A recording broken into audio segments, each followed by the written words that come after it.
Are we able to do mic and video checks in these 5 minutes to make sure everybody's up and ready? Is anybody able to? I see Trisha. Here. Yeah. See ya. I see Marianne. Marianne, can I hear you? Yep, I'm here. Can you hear me? Yep. I can. Yeah. Thank you. So just need to check on Jovita. Dolores and Jovita.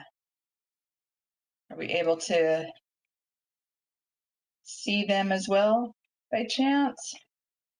Jovita is not either or, and She's not Dolores is anywhere yet. elevated. Yeah, Dolores is elevated, but she hasn't popped in yet. Okay. And do we have anybody that could reach out to Jovita and make sure? Awesome. Thank you, Macaulay. You're on it. Okay. So yeah, Dolores is on. I can but reach don't out see- on Jovita too. Okay, great. I Oh, could hear there's you. Can I Dolores. see you, Dolores? Are you able to turn your camera on really quick so we can see Yeah, I have. It's like, I don't know why. you? Oh, I have to allow. Okay. There. There, I can see you. Perfect. Okay. Awesome. And just you probably want to, yeah, you got your background addressed and stuff. Okay, cool. How come it's not blurring? You'll have to go in on the There you settings. go. There you go. Wow, you look like Ooh, you're in a fancy. official office now. I love it. You have a beautiful skyline view. I don't see that my background is blurring. Right now, it is a blurred mountainscape. Now Why it's is your it not on my end? I don't Blurred know, house. Blurred Yeah. room. blurred room now. So I don't know if you can click back in. You were in an office space and it looked really awesome. There? You're That's blurred blurred mountain, mountains. right? And that's fine. Your background is cleared, covered. Oh, there's That's you're that's- hanging out with Reza. You're hanging out with Reza. Oh, Yeah, that's Reza's background always. This is house. Yeah. I would probably talk Reza's head off. So no. Let's see. Is that better? Ooh, that's. I don't that's pretty- understand why it's not doing it on It's my okay. end. If you just want to leave it, it's showing perfect on our end. So you're covered, Dolores. I promise. Everything. You know looks- what? The picture that I have, I don't see me elevated. Am I elevated? Yeah, You are elevated, or you wouldn't be able to do any of this. Yep. Okay. Wow, that's bright. For a day shift person to have that background, it's bright. Oh well. Good morning, everyone. It's the same. I was a day shift Dolores. nurse, and when I would come in, Dolores, I'd be the one that walked through and flipped all the lights on. And I know the night shift Oh, hated me for that. But I would walk through and turn yes. all the lights on, like, let's get going. I know I you guys are know. getting ready to go to bed, but I'm just starting. The other thing is, because I work in a NICU and you know it has to be a humidified, warm Yep. environment, Yep. is when day shift comes in, they flip up all the heat. Oh, And I tell them, leave that thermostat alone. So anyway, they'll flip it up to 80 degrees. that's ridiculous. That's Yeah, not I okay. think so too. Yeah, my Yeah, hormones it's- don't agree with that. No. All right. Okay, 1 minute. So we're just waiting on Jovita? Waiting on Jovita. She was at the last meeting, so she knew that she was supposed to be back at 10:30. We do have Okay. quorum that we can start without her if we need to. But She is the if you chair. could reach out, that'd be great. Yep.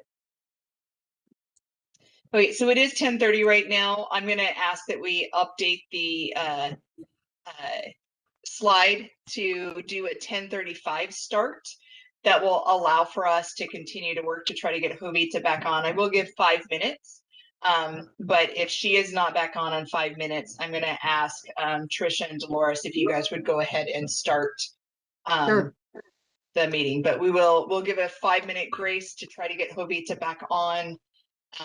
So I appreciate the patience with this, and we will start at 10:35. We do have quorum, but we are trying to get the chair on. Thank you.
Hello.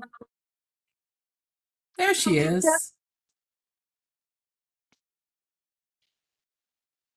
I do not know why I was on the isn't it the same link, or did I have to get out and go into a new link?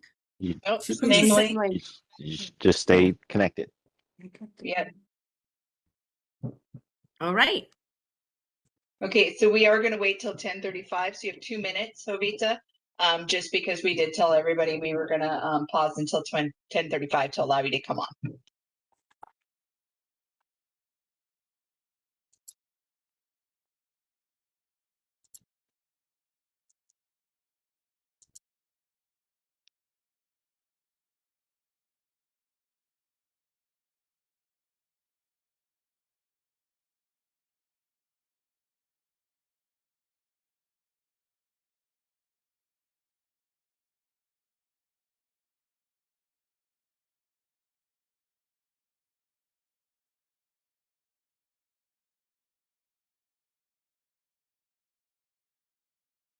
We're going to change the slide at 10:35.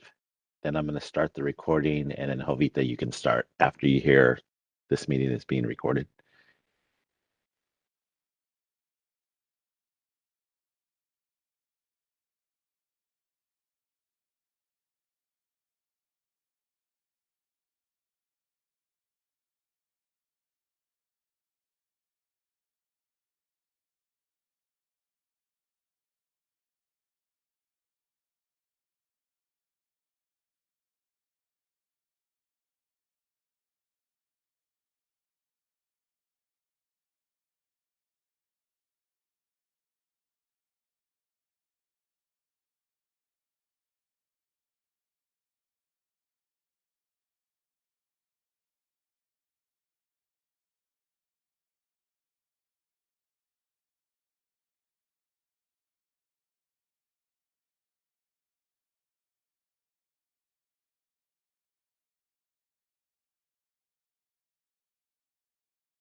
Okay, you can go ahead and start, Jovita. Good morning. My name is Jovita Dominguez, Chair of the Education and Licensing. I'd like to do roll call.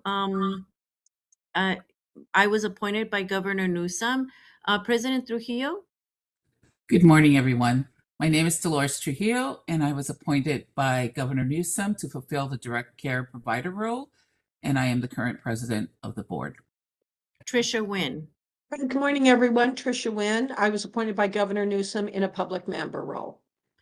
EO Lori Melby.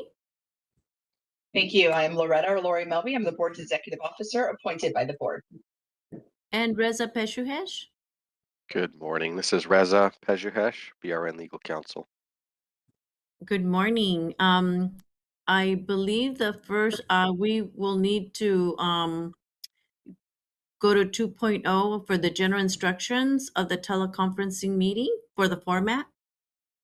BRN moderator, please. Good morning. This is the BRN moderator. I will be moderating the meeting. To facilitate public comment, we will be utilizing the WebEx question and answer feature, now known as Slido. When the committee reaches a point in the agenda at which public comment is appropriate, the question and answer feature will be turned on, and members of the public can indicate that they would like to make a comment by inserting the phrase, "I would like to make a comment," in the question box, which is typically in the lower right of your screen. I will then call on the individual and send the request to unmute their microphone. The individual should be able to unmute and make their comments. I will then proceed to the next member of the public who has a comment. I will also query our on-site location for comments as well. Please note that the question and answer feature is being used only as a means for members of the public to represent that they would like to make a verbal comment. When your turn comes, you will be prompted to unmute. If your question can be answered, the committee will respond accordingly. When making your comment, speak about anything you believe is important for the members to know. Please remember, committee members cannot address any item not on the agenda, items not on the agenda at that moment, items that you would like to add to a future meeting, or items that will be discussed later on the agenda will be discussed at their correct times during the meeting. I will provide a brief reminder of this approach at the start of each public comment item. Finally, when the committee members or BRN staff are not speaking, I would like to remind them to mute their microphone. If I detect background noise during the meeting as a result of unmuted microphones, I will mute your microphone automatically.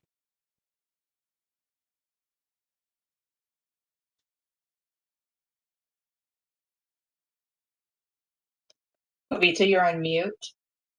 Yeah, sorry about that. Thank you. And now we will go to 3.0, BRN moderator for public comment not on the agenda. Items not on the agenda. Oh, sorry, hold on here.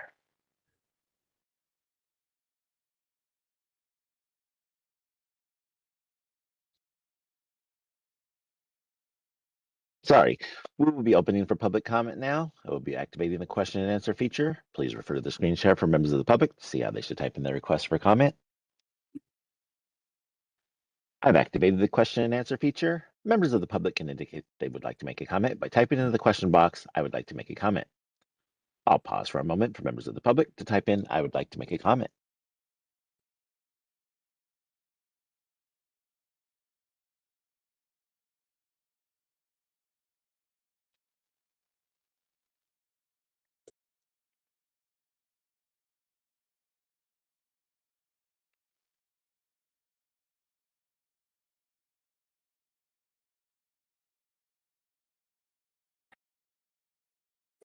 Committee Chair Dominguez, we have no public requests for comments on the WebEx. BRNHQ, thank you. We have no in-person representation in BRNHQ. Would you like me to close this window? Yes, thank you very much. That brings us to 4.0, review and vote on whether to approve the previous minutes. Any board members have questions on the board on the minutes? If not, No. we can go to motion. I I'd would be like happy- to make a, go ahead. You go, no, Patricia. you go ahead, Dolores. Thanks. I would like to make a motion to accept the ELC meeting minutes from October 21st, 2025, and allow BRN staff to make non-substantive changes to correct name, misspellings, and or typos that may be discovered in the document. Do I have a I'll second? second that. Thank you. Thank you, ladies. BRN moderator, would you take us to public comment? We will be opening for public comment now. I'll be activating the question and answer feature. Please refer to the screen share for members of the public to see how they should type in their request for comment. I've activated the question and answer feature. Members of the public can indicate they would like to make a comment by typing into the question box, "I would like to make a comment." I'll pause for a moment for members of the public to type in, "I would like to make a comment."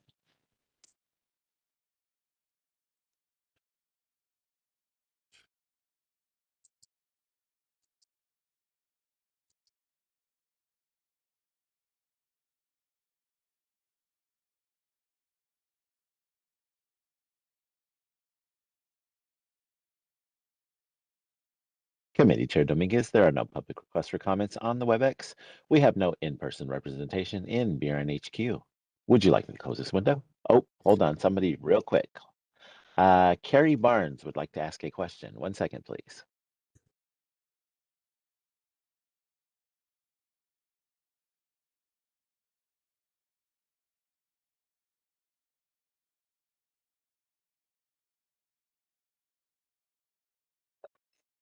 Carrie, on your computer, probably behind the WebEx or behind any windows that you open will be an unmute me box. It's really small.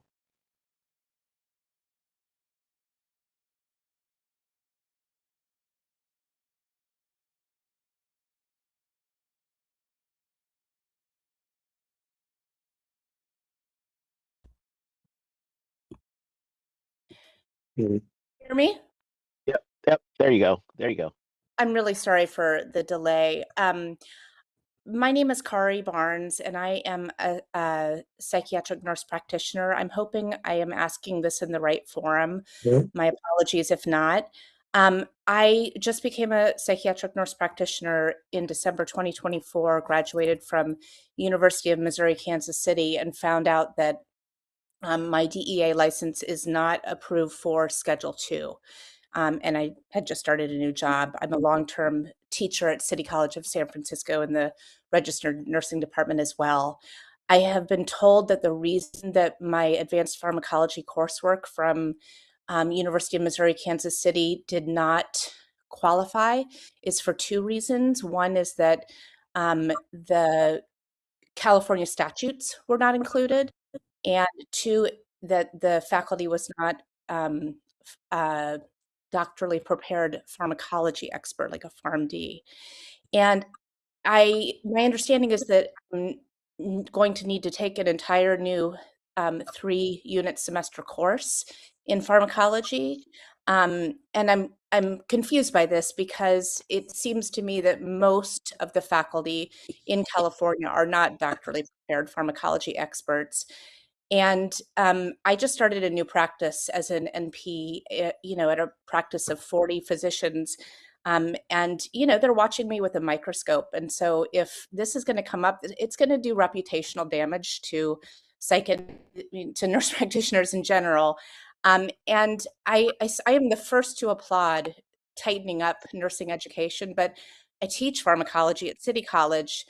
I guess I'm just wondering what's going on, and is there any other way around this? And I can't get a hold of anybody at the California BRN because every time they call back, I'm seeing patients. So, this is a huge concern, and I would love any guidance at all that you guys can offer. Thank you.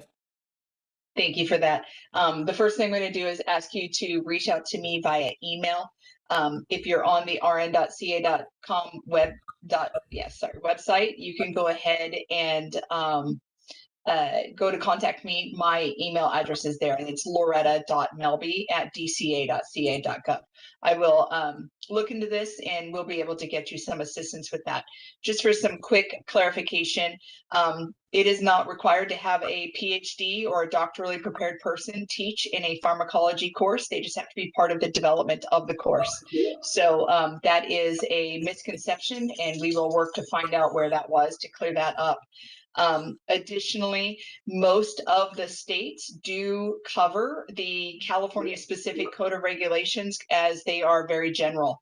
So again, if your director of nursing is having a difficult time signing that verification form, then if you can help facilitate that, we'll reach out and have a conversation with her about that. So if your pharmacology verification form is signed by your program director stating that you meet it, you will be able to be licensed with a furnishing license as well as a Schedule II designation for DEA. We should be able to rectify this. We did not tighten up our education requirements. We did not change our education requirements. Those have been there since at least 2019 forward. So if you're running into issues, it's a misunderstanding, and we'll work together to get that cleared up. So please send me an email and we will work with you. Thank you. Thank you so very much. Dr. Marty Anselmo will be the program director from UMKC that'll probably be in touch. I appreciate it's a lot. Thank you. Appreciate it. Thank you. Thank you for your comment. Committee Chair Dominguez, there are no other public requests for comments on the WebEx, and we have no in-person representation in BRNHQ. Would you like me to close this window? Yes, thank you. I would like to take it to a vote. Jovita Dominguez votes yes. President Trujillo Dolores Trujillo votes yes. and Trisha Wynn. Win, yes. Motion carries. Now we will be at 5.0, and I believe Dr. McCarthy is been elevated, and she will lead us. Thank you. Good morning, everyone. This is Mary Ann McCarthy. I am a supervising nursing education consultant as well as the liaison to the Education and Licensing Committee. We'll start with agenda item 5.1. This is the discussion and possible action regarding whether to recommend approval for the proposed curriculum revisions and clinical facilities, as well as to acknowledge the receipt of program progress reports. According to board policy, nursing education consultants may review curriculum changes that do not significantly alter the philosophy, objectives, or content, and programs can implement as needed prior to board approval. Nursing programs shall not utilize any agency or facility for clinical experience without prior approval of the board. Each program must submit evidence that it has compiled the requirements set forth by the board and shall only assign students to facilities that can provide the experiences necessary to meet the program's written objectives for student clinical learning experience. These requests are then reported to the Education and Licensing Committee and to the board for approval. The BRN staff have received and reviewed all documentation for program requests listed in Agenda Item 5.1. Information on these requests are on the list provided in your materials packet. These are consent agenda items. Thank you.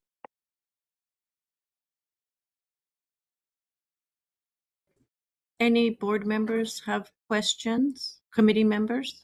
And I'm prepared to make a motion. Okay, thank you, Tricia. I'd like to move that we recommend approval of the proposed curriculum revisions and clinical facilities and to acknowledge the receipt of program progress reports. And I I s- second that. Oh, No, President. go ahead, Trujillo Jovita. Go ahead. BRN moderator, would you take us to public comment? We will be opening for public comment now. I will be activating the question and answer feature.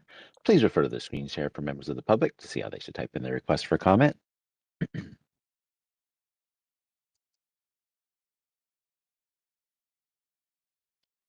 I've activated the question and answer feature. Members of the public can indicate they would like to make a comment by typing in the question box, "I would like to make a comment." I'll pause for a moment for members of the public to type in, "I would like to make a comment."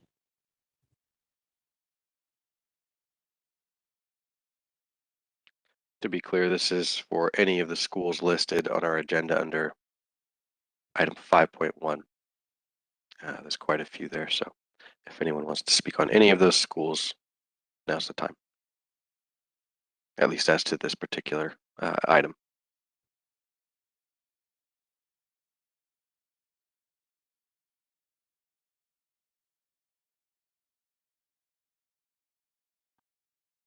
Committee Chair Dominguez, there are no public requests for comments on the WebEx.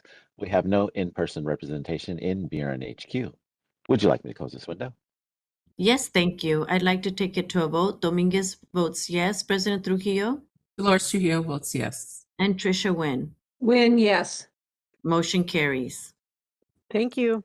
Agenda item 5.2, discussion and possible action regarding whether to recommend continuing approval of approved nursing programs. There are two sets of programs on this list. One is continuing approval of pre-licensure nursing programs, and the other one is continuing approval of advanced practice nurse practitioner nursing programs. The BRN staff have reviewed and received all documentation from programs on the list on the agenda item 5.2. This includes 5.2.1 through 5.2.10. Information on these requests are on the list provided in your materials packet. These programs have met all board rules and regulations related to the request and are consent agenda items. Thank you. Committee members, any questions or are we ready for a motion? I can state the motion Thank if you. there's no questions. No Tricia? question. No Okay. questions. So I would like to make the motion to recommend continuing approval of pre-licensure nursing programs, continuing approval of advanced practice, including nurse practitioner nursing programs. Do I have a second? I'll be happy to second that motion. Thank you, Tricia. BRN moderator, would you take us to public comment? We will be opening for public comment now. I will be activating the question and answer feature. Please refer to the screen share for members of the public to see how they should type in their request for comment. I've activated the question and answer feature. Sorry, did you want to say something, Reza? Go ahead and finish. Okay. I've activated the question and answer feature. Members of the public can indicate they would like to make a comment by typing into the question box, "I would like to make a comment." I'll pause for a moment for members of the public to type in, "I would like to make a comment." This is Reza. Just to be clear, is the motion on 5.2.1 through 5.2.10? Correct. Yes. So again, now's the time for Yes, thank you. any of those. Thanks.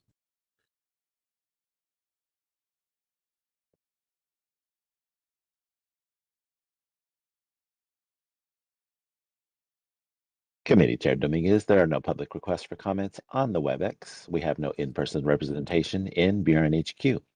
Would you like me to close this window? Yes, thank you. I'd like to take it to a vote. Dominguez votes yes. President Trujillo, Dolores Trujillo votes yes. Trisha Wynn, Win, yes. motion carries. Thank you. Moving on to 6.0. The first section under 6.1 is the discussion and possible action regarding pre-licensure nursing programs in non-compliance.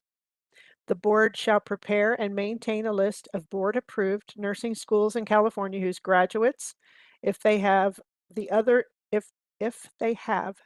necessary qualifications, shall be eligible to apply for licensure to practice nursing in the state of California. The executive officer delegates the board inspection of all nursing schools and written reports of the visits to assigned nursing education consultants. At the conclusion of the comprehensive program review, these reports are presented by the NEC to the board, which shall subsequently approve those schools that meet the requirements provided by the board. Upon receiving this report, the board determines that any board-approved nursing school is not maintaining the standard required by the board. A written notice specifying the noncompliance shall be given to the nursing school. If the noncompliances are not corrected within a reasonable time, the board may remove the approval of the nursing program and provide written notice to of the board's action. So the next three are all programs that are currently in non-compliance, working toward compliance. And the first one is 6.1.1, which is Merit College Associate Degree Nursing Program. They're here every month. They've been in non-compliance since the spring of 2023. Information on this program starts in your packet on page 54. And board moderator, if you would please elevate presenters on the list for Merit College. So at the August 2025 board meeting, Merit College Associate Degree Nursing Program was placed on warning status for continuing non-compliance with BRN regulations. Merit is required to return quarterly to the ELC until the program is in full compliance.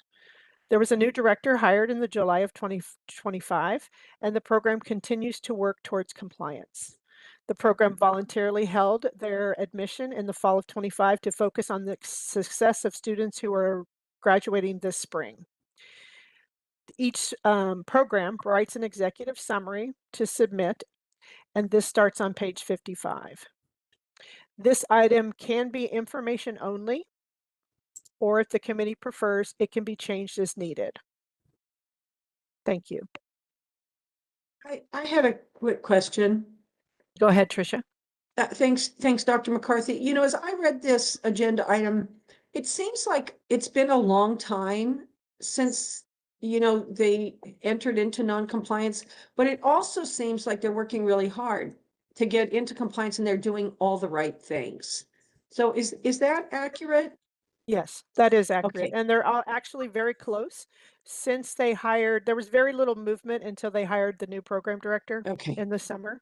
And since then, there's been marked improvement and qualifications. I think we're waiting on just a finish up of the curriculum for them to come into compliance. I would expect they're going to come into compliance probably by the next ELC and board. That would be my guess. So if that is the case, Dr. McCarthy, and of course I hope it is, we don't really need to do anything today except just acknowledge that we got this update. Correct. Thank It you can be very much. information only. You don't have to Thank vote you. on anything unless you choose Okay. to. Thank you. You're welcome. Dr. McCarthy, I have a question. Sure. So it sounds like they're moving towards the requirements to get off the warning status. Is it appropriate to leave them there until all of the work that they need to do is done? Yes, Okay, it is. that's fine. Otherwise, Thank there's you. no way for us to guarantee that it will be done. Thank you. You're welcome.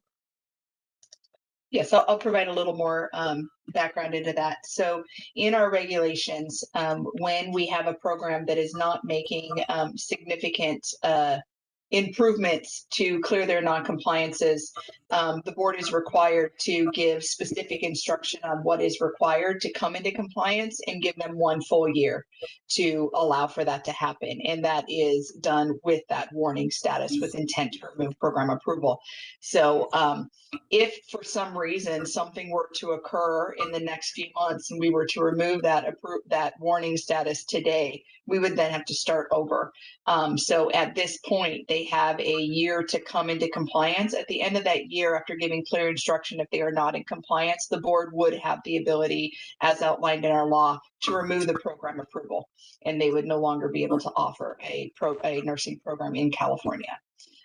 Again, we don't see that happening with this program, but that is how our law is written. And so that is why we ask you not to remove that and allow for the full year to come.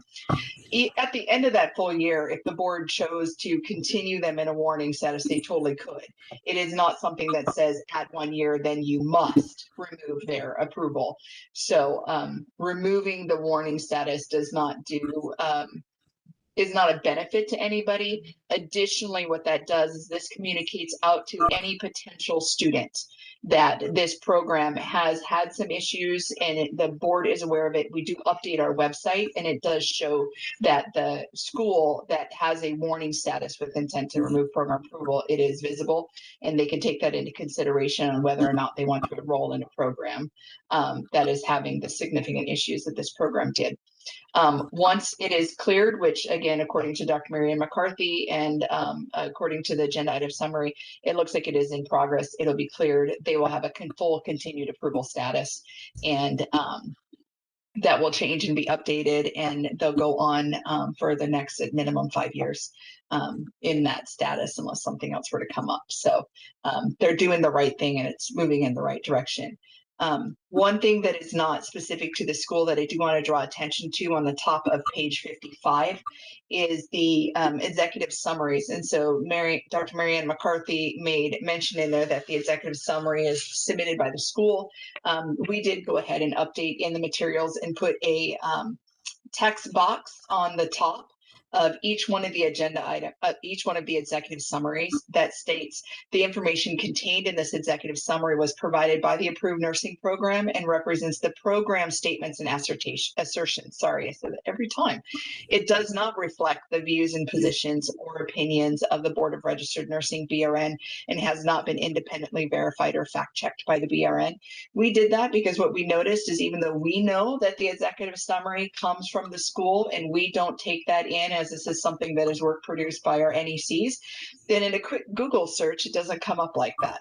So in a quick Google search, it looks like this might be something that came from our board. And so we wanted to make sure that that was perfectly clear in each one of the executive summaries. And that is a new thing that has been added for these meeting materials this time through, and will carry through going forward. Just want to let you guys know. So it does look, thank you guys for asking the questions. This can be treated as information only, and I'll hand this back over to Dr. Mary Ann McCarthy. Would we like to treat this as information only? I I'm would, in favor. yeah. Okay. I will go with the majority, yes. Okay. We still need to go to public comment, I do believe. And so we will Thank do you. that. You're welcome. BRN moderator, would you take us to public comment? We will be opening for public comment now. I will be activating the question and answer feature. Please refer to the screen share for members of the public to see how they should type in their request for comment. I've activated the question and answer feature. Members of the public can indicate they would like to make a comment by typing in the question box, "I would like to make a comment." I'll pause for a moment for members of the public to type in, "I would like to make a comment."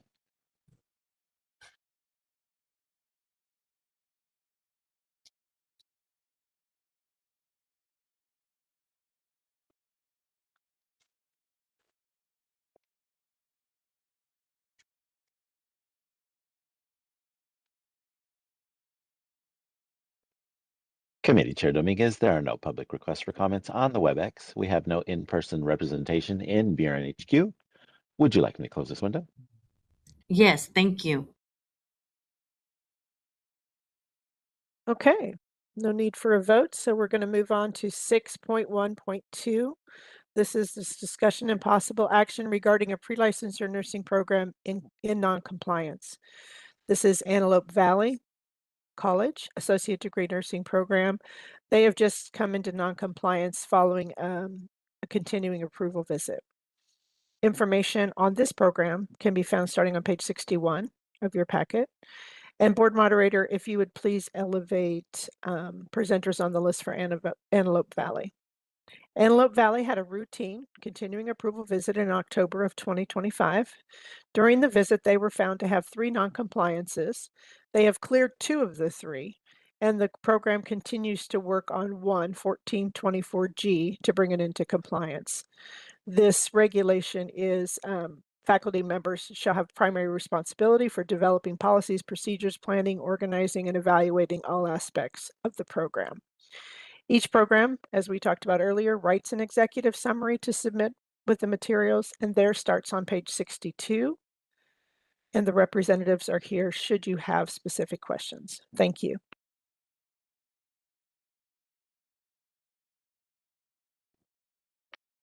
Committee members, do you have questions about Antelope? I don't. I feel like they're, I mean, from what I could tell, it looks like they're taking corrective actions and it looks like they're working hard to come into compliance. So I guess, Dr. McCarthy, I would have the same question that I asked last time, which is if we feel like they're making progress, and they'll be, you know, you'll be keeping an eye on them. Do we need to make a motion? I do see this optional motion that they return, you know, to the, committee. Well, you would have to make a motion for these, this one and the next one, because they're new. Thank you. Okay. The other one has been on the agenda. They don't have to come every month. That's totally optional, but we just have to make a motion that we're not going to take any action right now because we're going to wait for them to come into compliance. And they are working to come into compliance. Well, I'm willing to offer that motion unless Chair Trujillo would like to have a question or comment before I do that.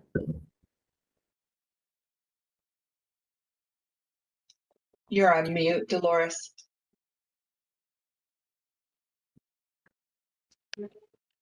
Sorry. I'm looking at their NCLEX pass rates and their attrition, and those numbers look good. Yeah, they do. I'm hoping they can come into compliance soon. So, Tricia, if you want to make that motion. Sure. So I would move and recommend that we defer taking action on the continuing approval status for Antelope Valley College Associate Degree Nursing Program with non-compliances following a BRN continuing approval visit while they work to clear their areas of non-compliance. I second the motion. Thank you. BRN moderator, would you take us to public comment? We will be opening for public comment now. We'll be activating the question and answer feature. Please refer to the screen share for members of the public to see how they should type in their request for comment. I've activated the question and answer feature. Members of the public can indicate that they would like to make a comment by typing into the question box, "I would like to make a comment." I'll pause for a moment for members of the public to type in, "I would like to make a comment."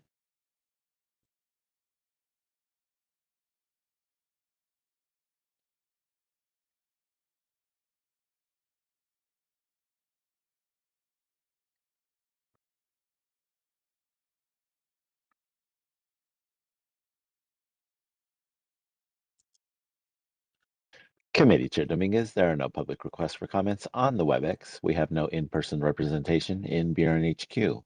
Would you like me to close this window? Yes, thank you. I, Jovita Dominguez, votes yes. President Trujillo Dolores Trujillo votes yes. and Tricia Wynn. Wynn, yes. Motion carries. I would like to say on the next agenda that I will abstain from voting on 6.2.1 due to the fact that I am employed by Hartnell. Okay, well, we're going to go with Madera first for the last non-compliance. And then when we get to Hartnell, again, it is noted that Jovita works for Hartnell and she will abstain from theirs. 6.1.3 Thank you. is Sorry. it's okay. Discussion and possible action regarding pre-licensure nursing programs and noncompliance. This program is Madera Community College Associate Degree Nursing Program, again in noncompliance following a BRN continuing approval visit. Information about Madera can be found starting on page 67. And board moderator, if you could please elevate presenters on the list from Madera Community. A routine continuing approval visit was completed in October of 2025, and Madera Community College was found to be in noncompliance with 2 BRN regulations and 4 related subsections. And in their AIS, you can see the areas of noncompliance in the subsections.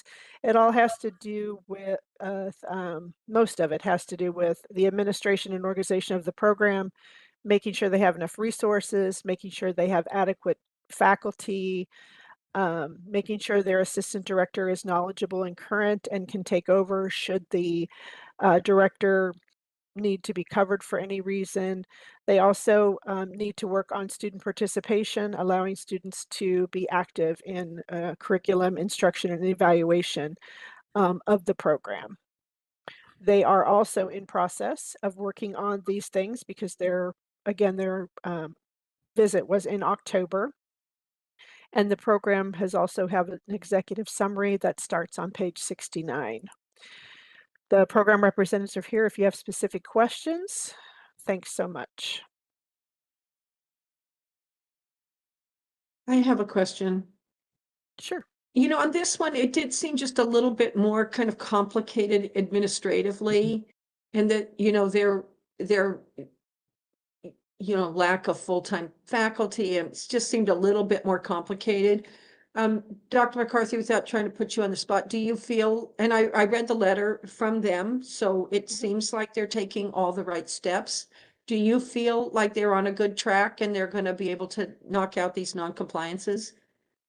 Well, our expectation is that everybody does. The whole point is for us to help them get into compliance. So yes, I do believe they will. Nikki is here. She's the program director. If you'd like to pose that question to her. Nikki, if you Yeah, could I'm sure turn I'd on be your, happy to. Yeah, I'd be happy to. okay. Nikki, if you could turn on your microphone and your camera if possible.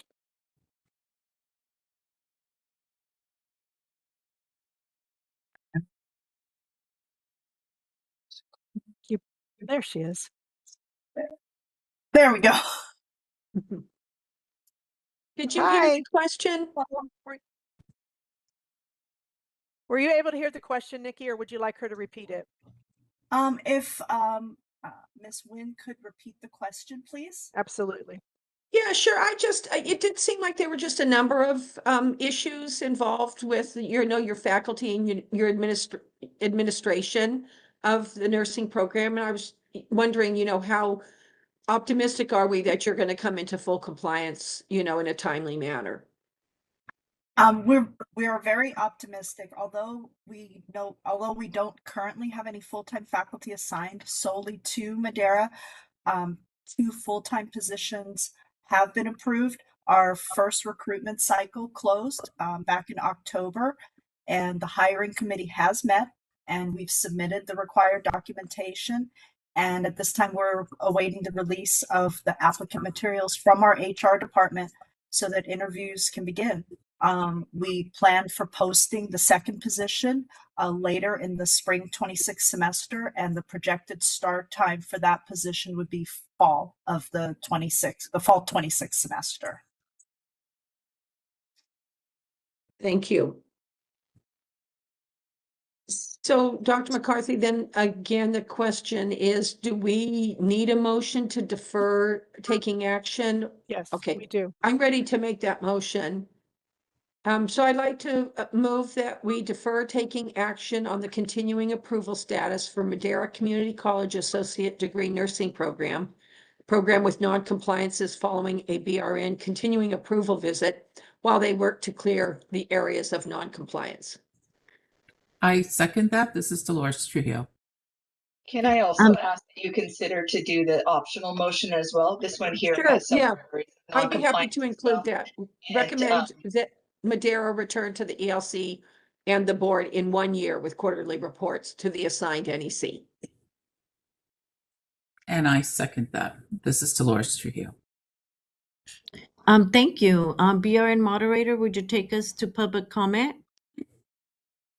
We will be opening for public comment now. I will be activating the question and answer feature. Please refer to the screen share for members of the public to see how they should type in their request for comment.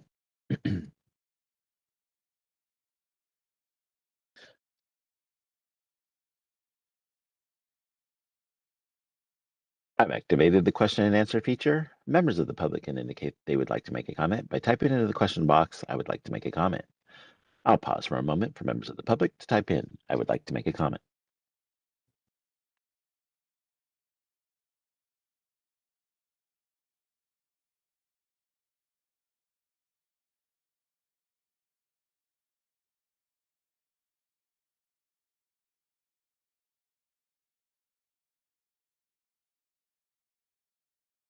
Committee Chair Dominguez, there are no public requests for comments on the WebEx. We have no in-person representation in BRNHQ.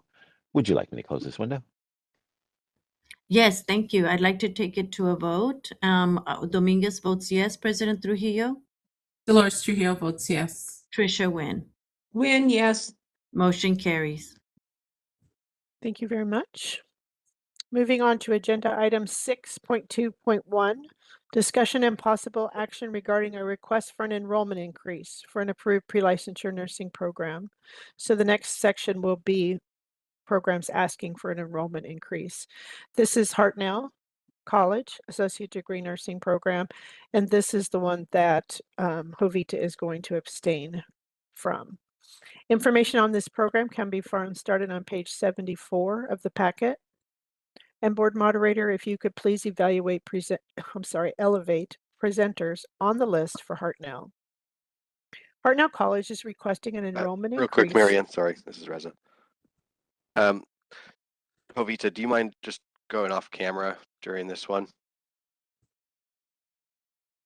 Just to kind of be clear on that you're abstaining on it. Yes, Thanks, I that's all. will. And don't forget to jump back on when we're moving on from this one.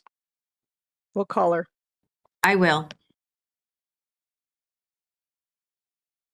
All right, Hartnell College is requesting an enrollment increase in Region 5.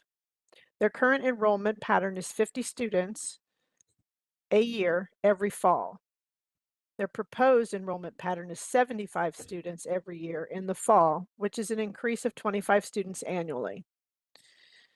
The growth data information for Region 5 starts on page 76 of your packet. And this program plans to use space that is currently available within their 20 approved clinical sites. So they do not have a collaboration form for this request. Each program writes an executive summary that's submitted, and that starts on page 77. Representatives are here should you have any questions. Thank you.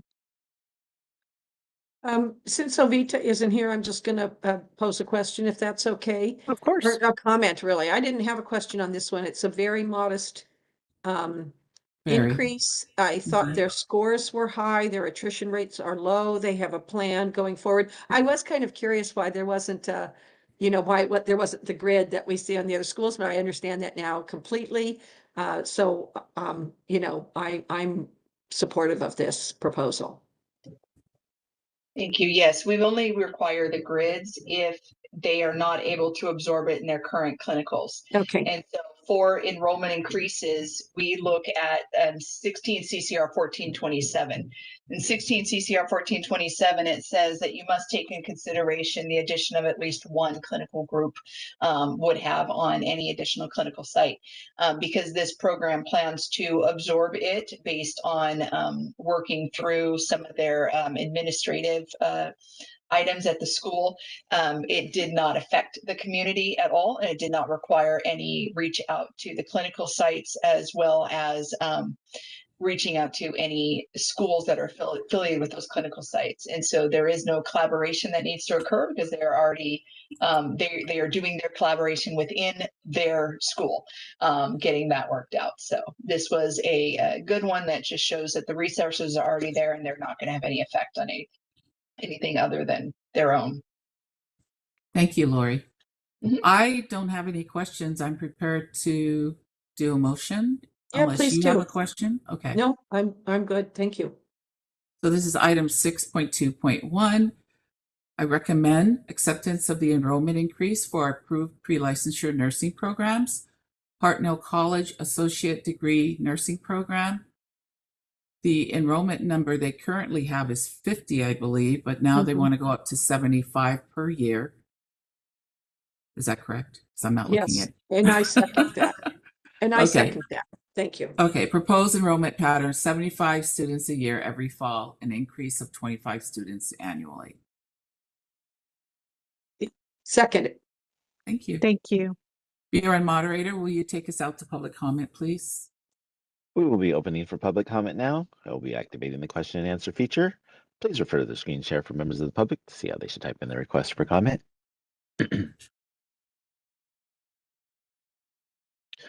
I've activated the question and answer feature. Members of the public can indicate that they would like to make a comment by typing into the question box, "I would like to make a comment." I'll pause for a moment for members of the public to type in, "I would like to make a comment."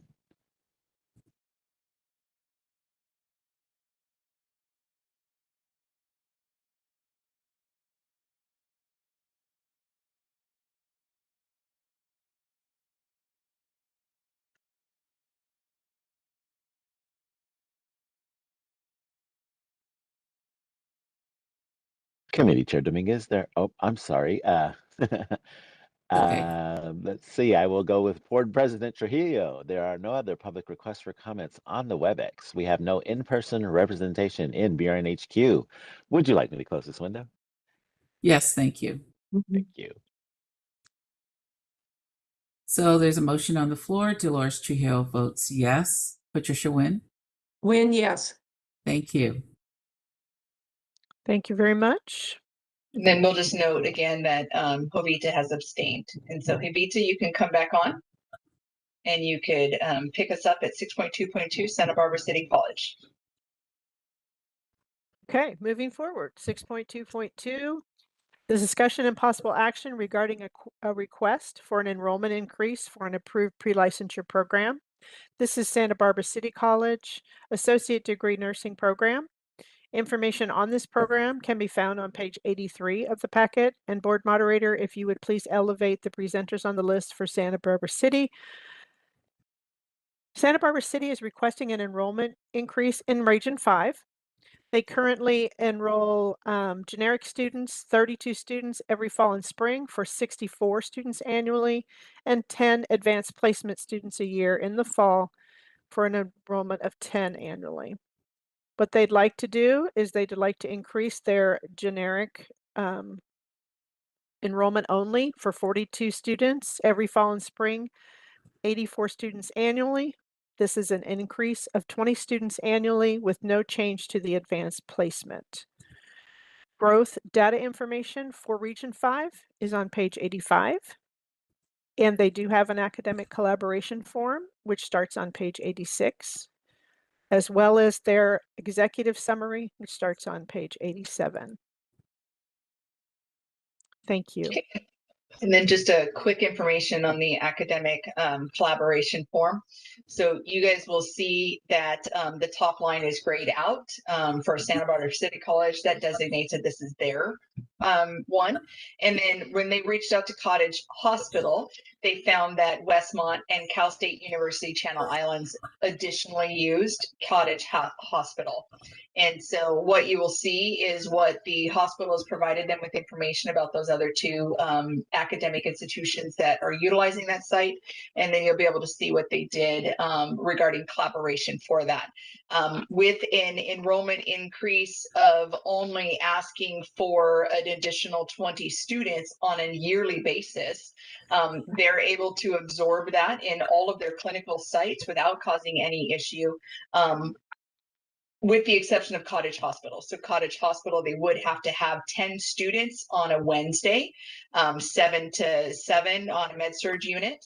And so you will see that Westmont is there on Monday, Wednesday, Saturday. and that Cal State is there Sunday, Monday, Tuesday. So it does not show that they are conflicting on a Wednesday at all with them, that Wednesday slot is open, that they should be able to use that without conflicts. And that's why you'll see the note over there that says no conflicts. It does show that they did reach out to Westmont with an email exchange on September 16th and confirm that Westmont students will not be negatively impacted by the enrollment increase.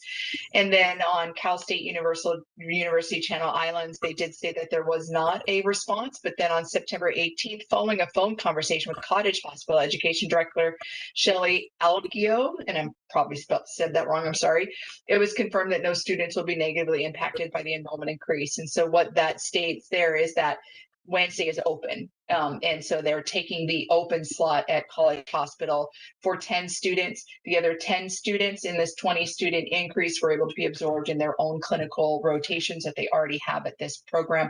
And that is why there's only the one clinical facility on this documentation and the two schools that are potentially affected by this and what the outcome of that collaboration is. Thank you. Thank you, Lori. I sound like a broken record, but again, this is a very modest increase with a school that has very good numbers. And so, you know, I'm supportive once again of this enrollment increase. I am too. Would you Would like you make me a to make? motion? Yeah, I'll make the recommendation. So I move that we recommend acceptance of the enrollment increase for approved pre-licensure nursing programs, Santa Barbara City College Associate Degree Nursing Program, with an increase of 20 students per year in their generic enrollment. I second, Jovita. Can we amend that and have you guys Yeah. read the enrollment pattern? That is very important. For Oh, the okay, school sure. board Yeah. action letters. So where it says proposed enrollment pattern, it's very important that we say Okay. 80 generic enrollment, 42 students in fall and spring to equal 84 annually, which is an increase of 20 students annually. That goes out on our board action letters, and this is a document that the school keeps, and we update our website and everything to reflect that. And so it is important to make that proposed enrollment pattern, if you guys are sticking with that, very clear. So if you can. Thank you very revise much. that So motion. moved. So Jovita, you'll need to second one more I time. second that. Okay. Appreciate that. Thank you, guys. BRN moderator, would you take us to public comment? We will be opening for public comment now. I will be activating the question and answer feature. Please refer to the screen share for members of the public to see how they should type in their request for comment. I've activated the question and answer feature. Members of the public can indicate they would like to make a comment by typing in the question box, "I would like to make a comment." I'll pause for a moment for members of the public to type in, "I would like to make a comment."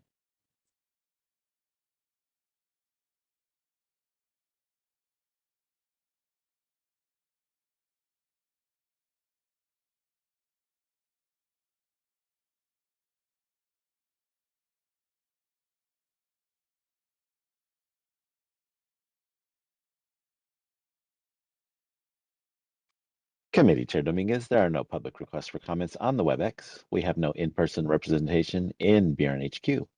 Would you like me to close this window? Yes, thank you. Jovita Dominguez votes yes. President Trujillo Dolores Trujillo votes yes.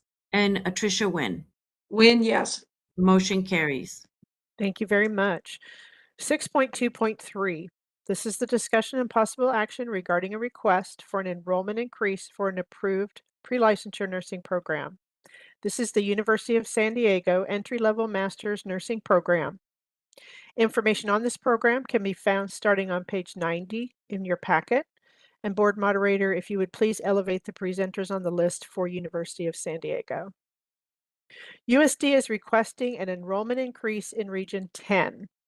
Their current enrollment is 40 students every fall and 20 students every spring.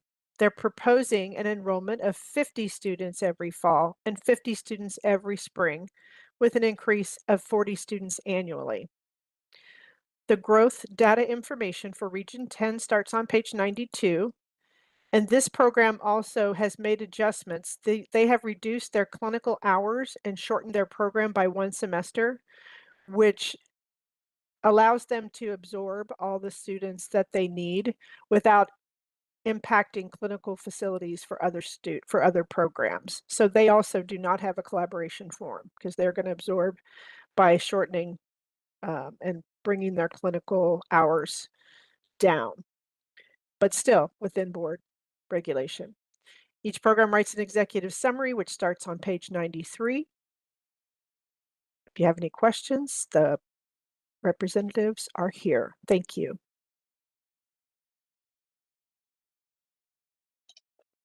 So just to kind of talk about this region, San Diego has been known to be very impacted. And so when we first received this request for growth, we were like, oh goodness, how is San Diego going to absorb this?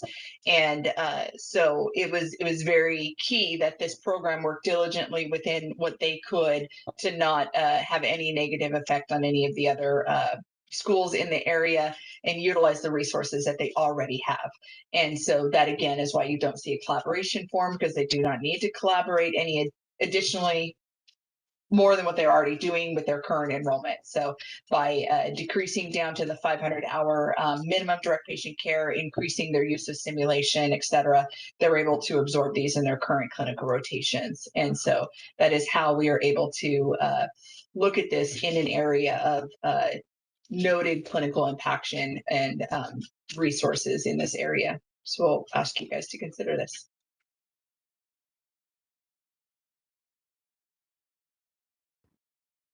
Well, I mean, I think it's again, a fairly modest increase. I think they are very heads up in terms of making sure they're not negatively affecting programs around them. So again, I think it's a responsible approach, and I am supportive of it. Yeah, I'm supportive of it also. Trisha, do you want to make a motion or do you want me Sure. to? Yeah, sure. I'd recommend the acceptance of the enrollment increased for approved pre-licensure nursing programs, University of San Diego entry-level master's degree nursing program. The proposed enrollment pattern would be 50 students every fall semester and 50 students every spring semester, with an increase of 40 students annually. Jovita Dominguez seconds. BRN moderator, would you take us to public comment? We will be opening for public comment now. I will be activating the question and answer feature. Please refer to the screen share for members of the public to see how they should type in their request for comment.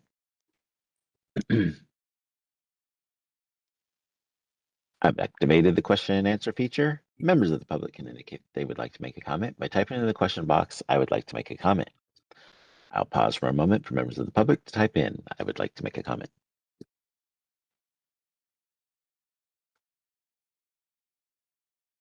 Samantha Gerard would like to make a comment. 1 second, please.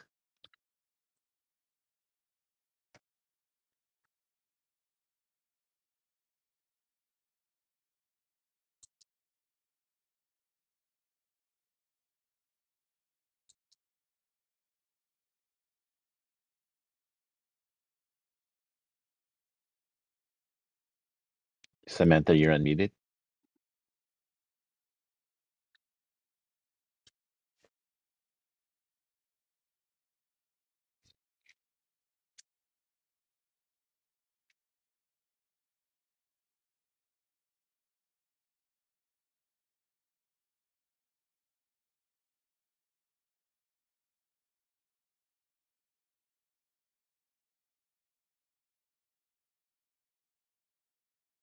We see that you're able to unmute,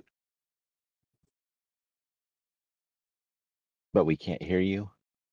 I'll read your question. It says annually for how long? And then she apologizes. Her mic is not working. So the motion was not to limit this for 1 year or 2 years or anything. That was asked to just increase this 20 students annually. So asked to increase it by the I believe it was 50 students on an annual basis. And so their new enrollment pattern will be 50 students twice a year. And that is what they'll be able to continue to do, unless they come back in front of our board or unless anything happens in the future and they choose to reduce their enrollment by themselves.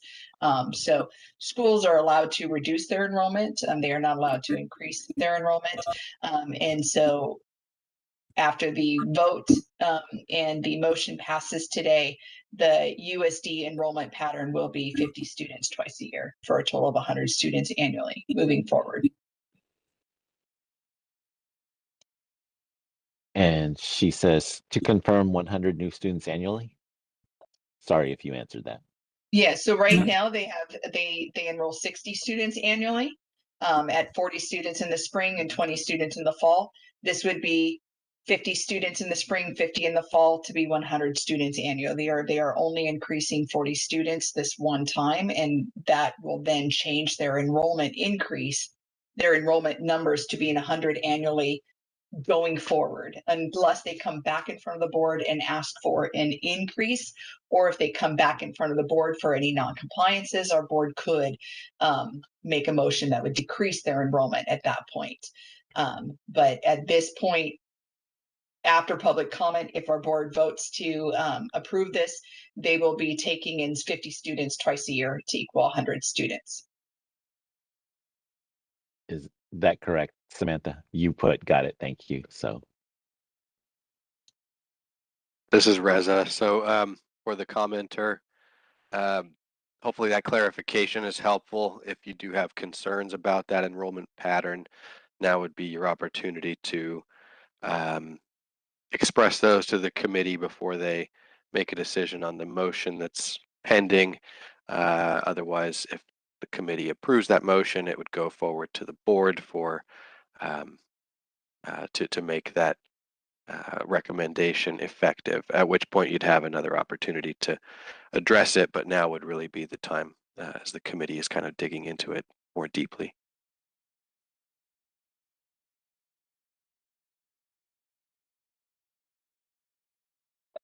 I know, just to add some clarification, I know that in the past, there has been conversation that that when we say an increase of 40 students annually, that some people believe that is 40 students that they can increase every single year. So that they would do 40 students more this year, they would do 40 students again the next year, they would do 40 students again the next year. And that might have been where that was being asked from, but it's just 40 students annually, period. Just their new enrollment ends up being 100 students total until they come back in front of the board. And Samantha, for your next question, yes, they have reduced their clinical hours by a semester. Therefore, they're absorbing these students into their current facilities without displacing other programs.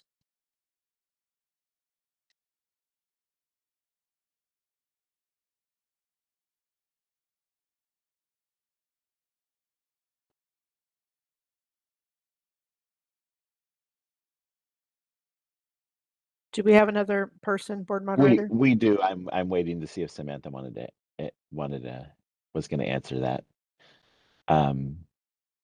Brittany L. Wilson would like to make a comment. Oh, and Samantha says thank you. And 1 second.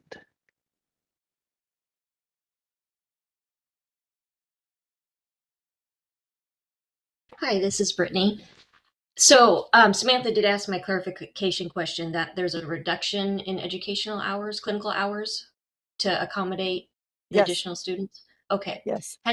So within this process, and this may be outside the purview of this committee, have they surveyed graduates to see? Well, first of all, is the reduction in education? Have they already decided what's going to be removed?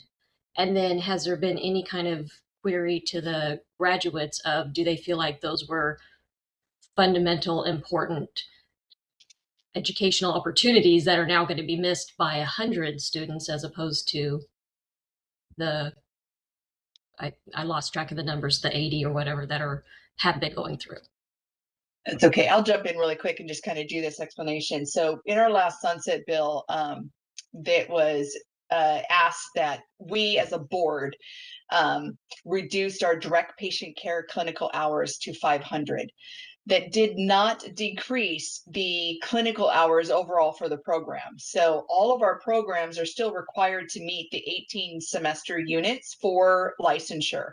And so I guess the clarification to put out here is that the curriculum stays the same. The clinical hours stay the same. It's how they are delivering the clinical hours. Instead of having all 800 or almost 900 clinical hours done in a direct patient care clinical setting, they are able to supplement that with simulation. As long as 500 of those almost 900 clinical hours remain in direct patient care. And so what a lot of our schools started to do is decrease their clinical hours in direct patient care down to 500. They cannot decrease lower than the 18 semester units. That stands. So what that means is that they're doing the evidence-based simulation to add that as a complement to the direct patient care that is being completed. So there is no change to the curriculum that is being delivered to the students. There is no decrease in clinical hours being delivered to the students. What is being done is that the clinical hours that were in direct patient care are now being supplemented with simulation. Hopefully that helps to explain. So the student should not have any negative effect. And in fact, there's a lot of evidence out there throughout the nation that simulation at a 1-to-1 is completely acceptable. As long as you have at minimum 600 clinical hours. And so in California, we have at minimum almost 900 clinical hours, with 500 of those being in direct patient care. And so we exceed the national standard in that, and our NCLEX pass rates and students graduating or getting licensed continues to demonstrate that we have the highest NCLEX pass rates in the nation. So we do not foresee that this would be any issue or have any negative effect to the student, as this is evidence-based and something that is being practiced nationwide.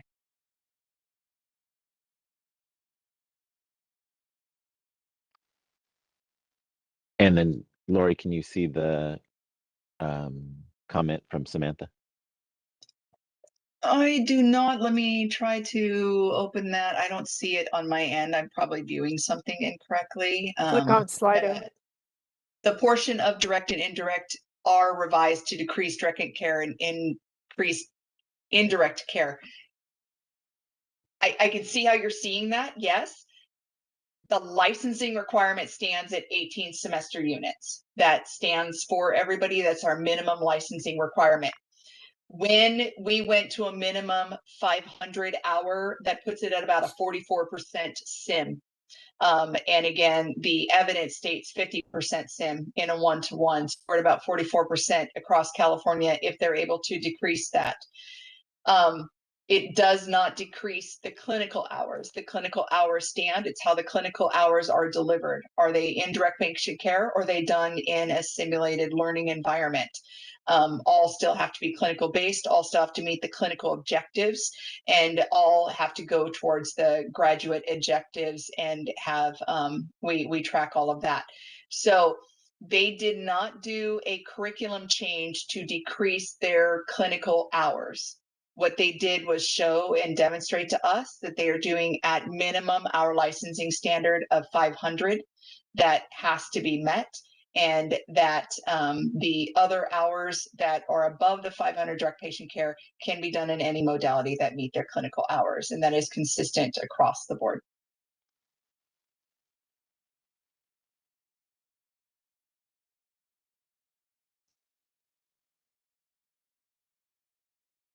Oh, hold on here. Sorry. So there was a statement that just came through from Brittany. She said about my question, awesome, thank you. Love that response and the innovation to provide what is needed while creating more opportunities for more students. That was really a big focus of us aligning like that. When COVID broke out, we did a quick review of all of the curriculum from all of our schools. And what we realized is because the board registered nursing sets minimum licensing standards, that many were going well above the licensing standards without any clear documentation to benefit. The NCLEX pass rates were just as good in the schools that had 18 units as the schools that offered 24 units of clinical. And so really working with the schools as well as the legislative representatives to create a minimum standard in California. A lot of the asks were to go to 50% SIM. And we heard that at the board, and this was our compromise. The issue with the 50% SIM is we had no baseline. So now we have a baseline. And so it is a baseline of requiring 500 direct patient care hours of the almost 900 hours that are required for licensure.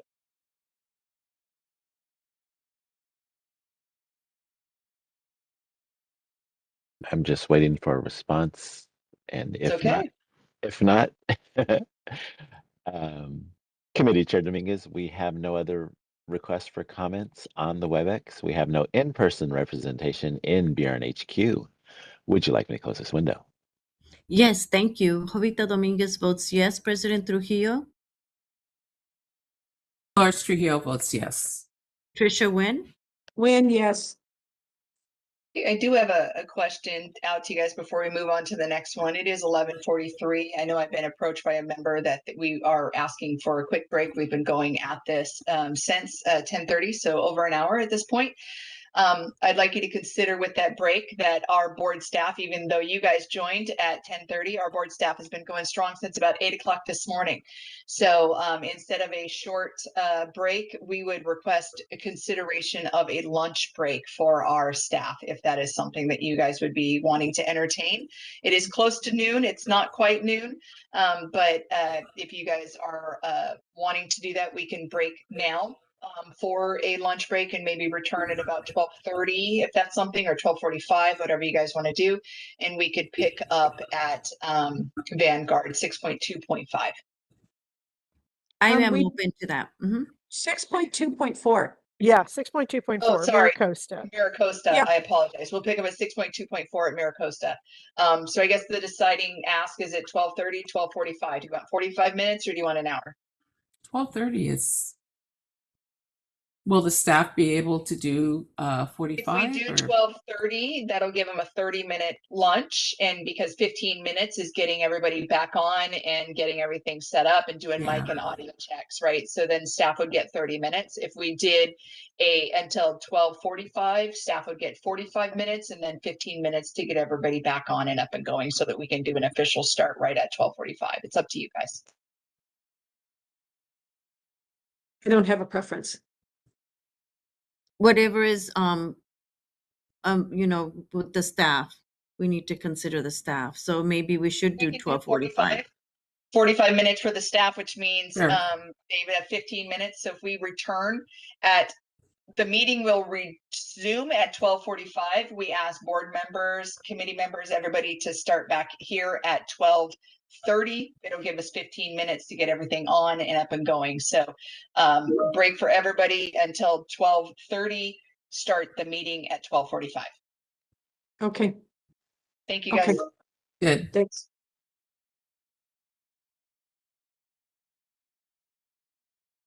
Good afternoon, everybody. Hope you had a great lunch. We'll resume. I believe we have to do roll call.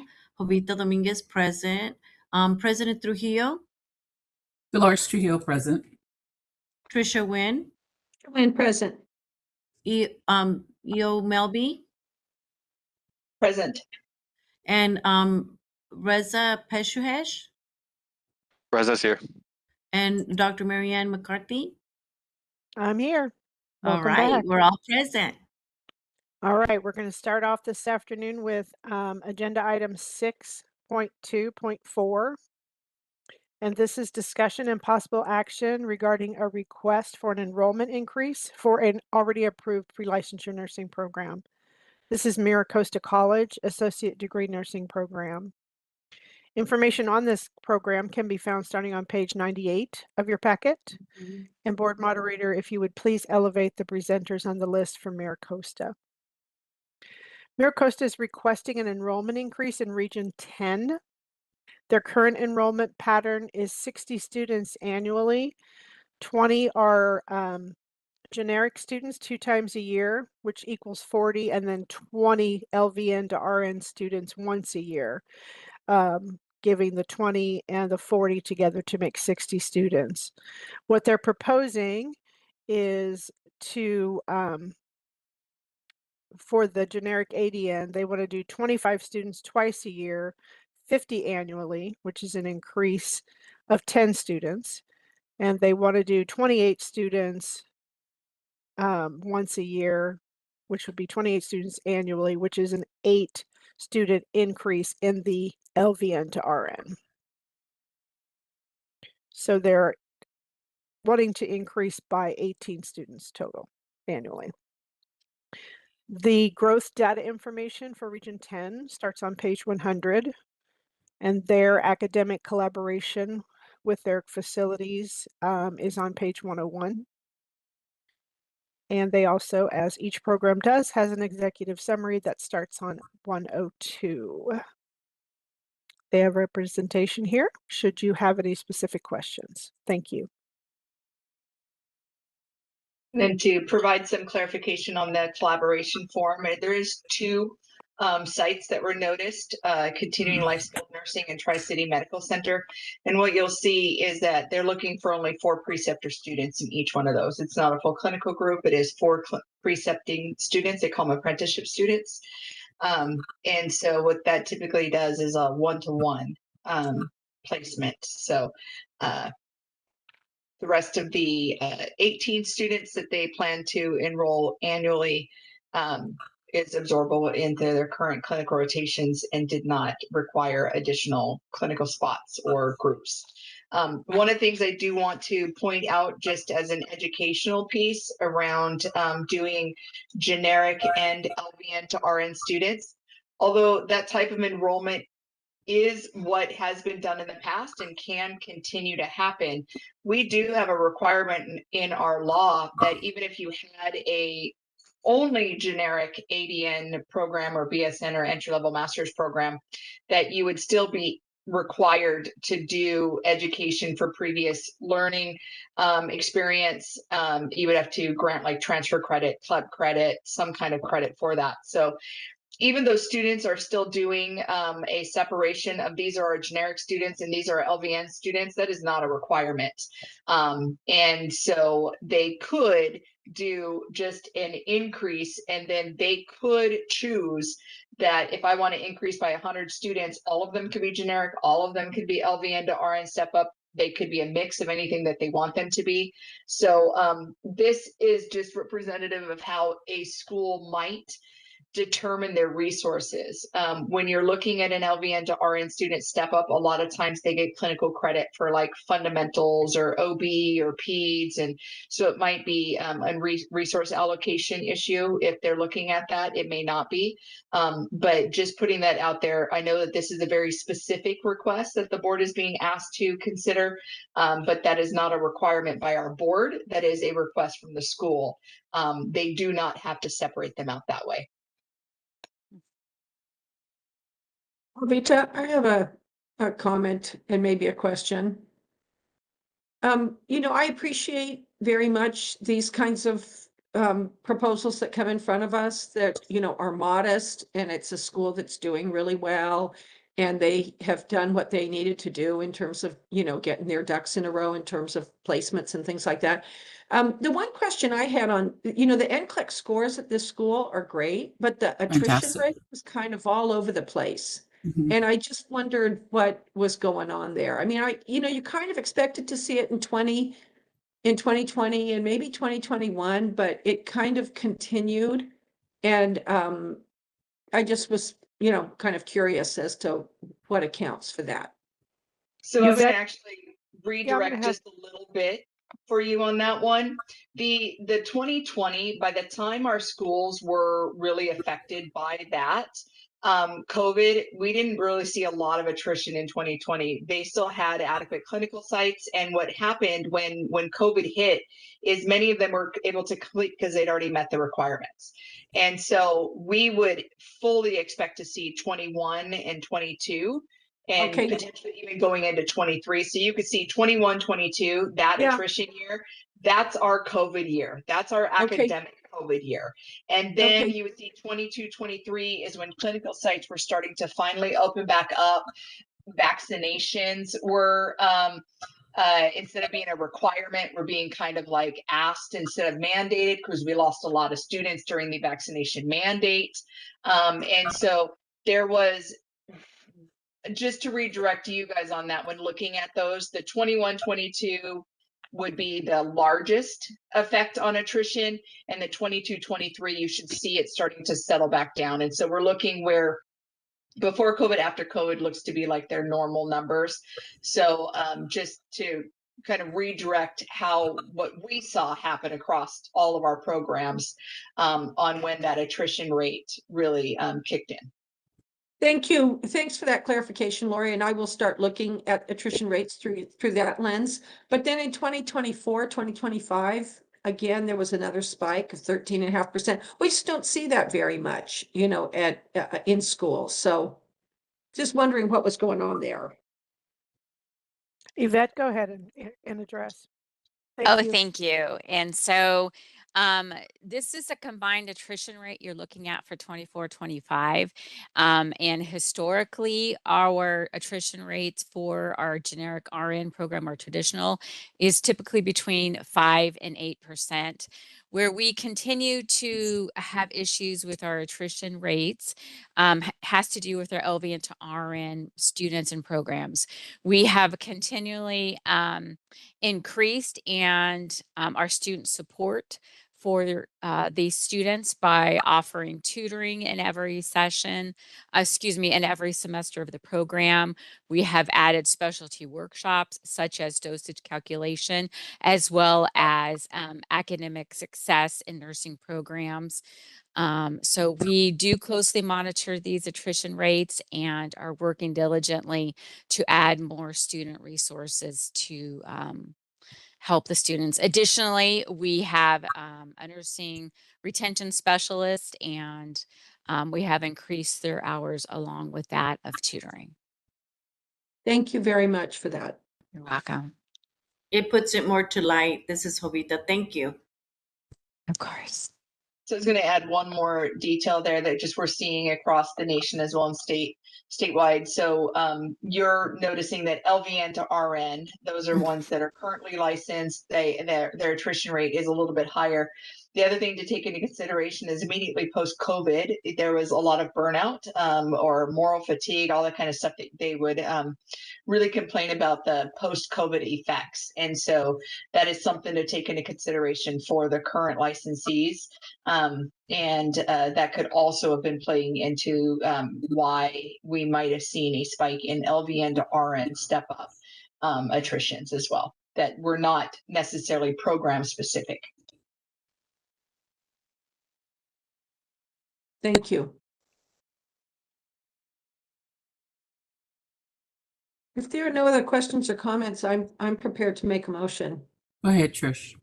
Great. So I move that we recommend acceptance of the enrollment increase for approved pre-licensure nursing programs, Mira Costa College Associate Degree Nursing Program.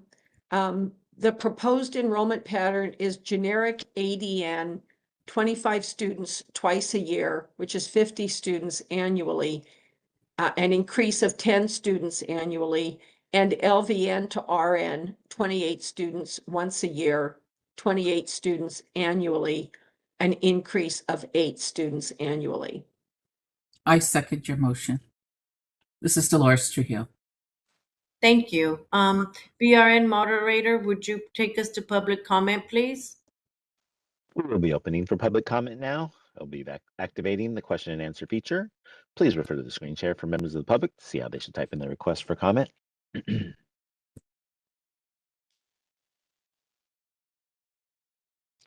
I've activated the question and answer feature. Members of the public can indicate that they would like to make a comment by typing into the question box, "I would like to make a comment."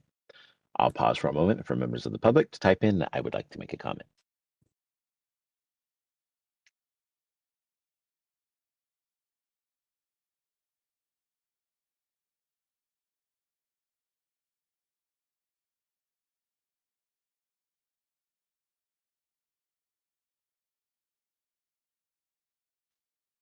Committee Chair Dominguez, there are no public requests for comments on the WebEx. We have no in-person representation in BRN HQ.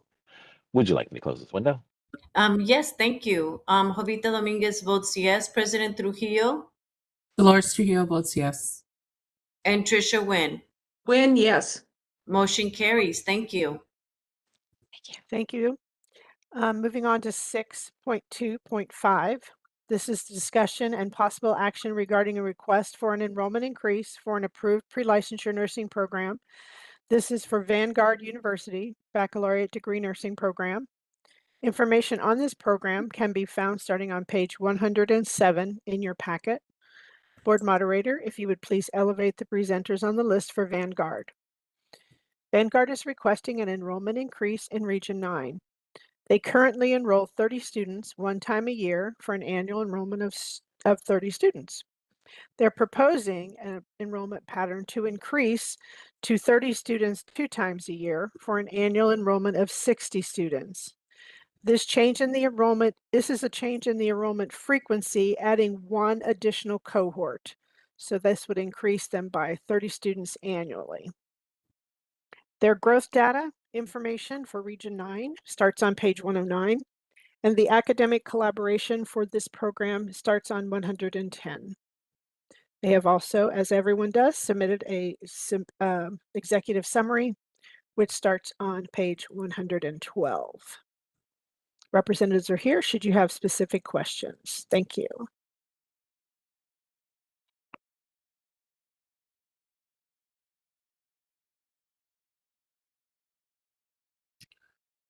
So their NCLEX and attrition rate scores look good. Do they have the faculty to support this? Yes, we cannot bring anybody forward who is not in full compliance and Good. has resources to support. That's the Yeah, only and on the question I bottom of have. page 107, it does say that they are positioned to support an additional enrollment cycle with adequate type of number of faculty, and the plan to add 2 additional full-time faculty and 1 staff by 2027. And so that they do address the hiring plans and how they plan to accommodate this. This is a common thing that we notice when people want to go from a annual enrollment to a twice a year enrollment so that their faculty can potentially stay on as a full-time. Because if they're not rotating through, then they don't pick up that spring semester as well as fall semester, right? They only pick up maybe in spring. So this is usually done to retain clinical sites and retain faculty, but we do have the program director on here if they want to share anything more, if you have additional questions. I'm fine. Yeah, I am too. I agree with Dolores. That's a school that's doing well and has good numbers, and again, a modest increase. And they've done all of the collaboration that that we expect them to do. So I'm prepared to support this one. I agree with you, Trisha. It's Jovita. The only year was during COVID that they had less than 70, but I mean that's explained through COVID. Are you guys okay if I do a motion then? Yeah.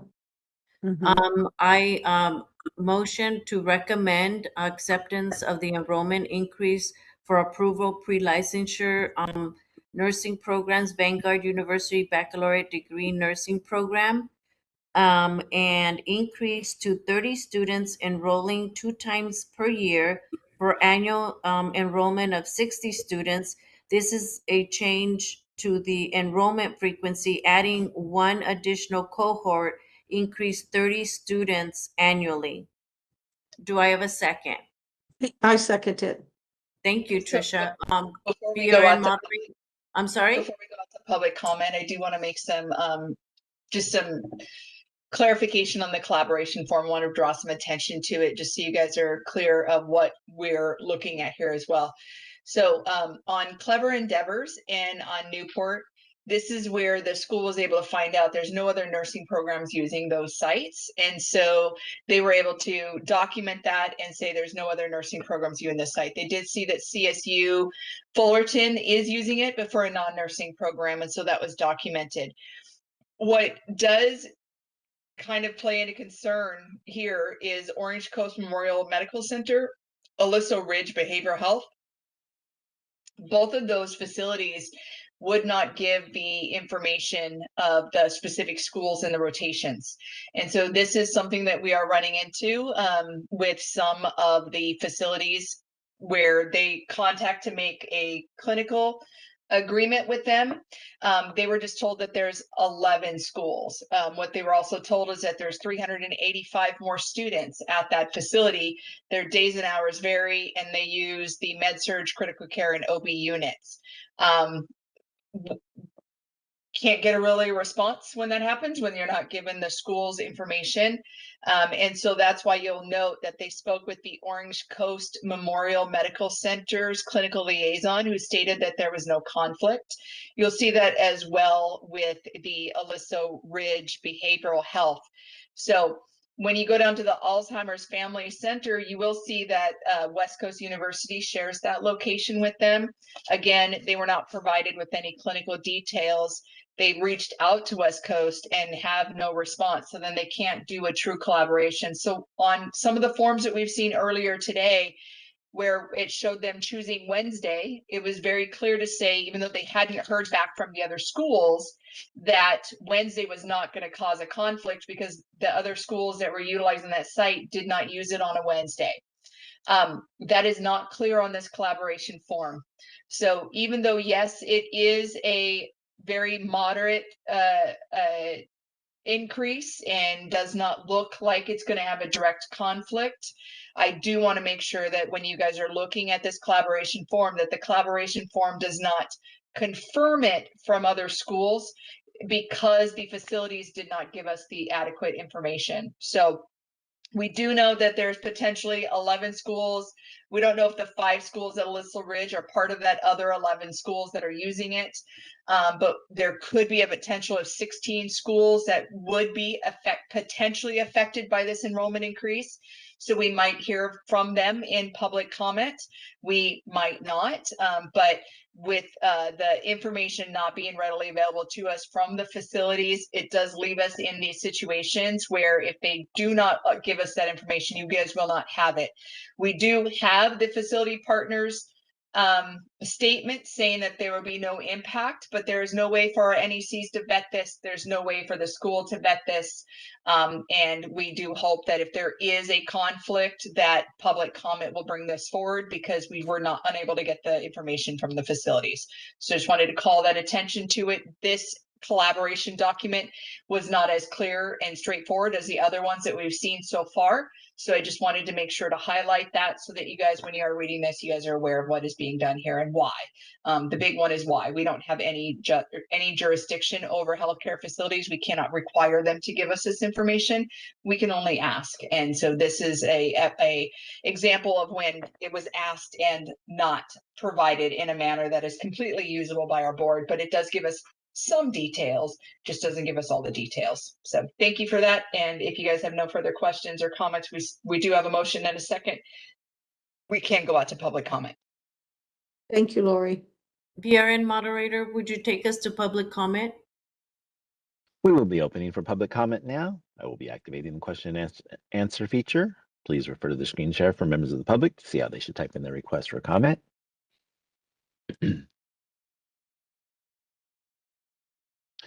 I've activated the question and answer feature. Members of the public can indicate they would like to make a comment by typing into the question box, "I would like to make a comment." I'll pause for a moment for members of the public to type in, "I would like to make a comment."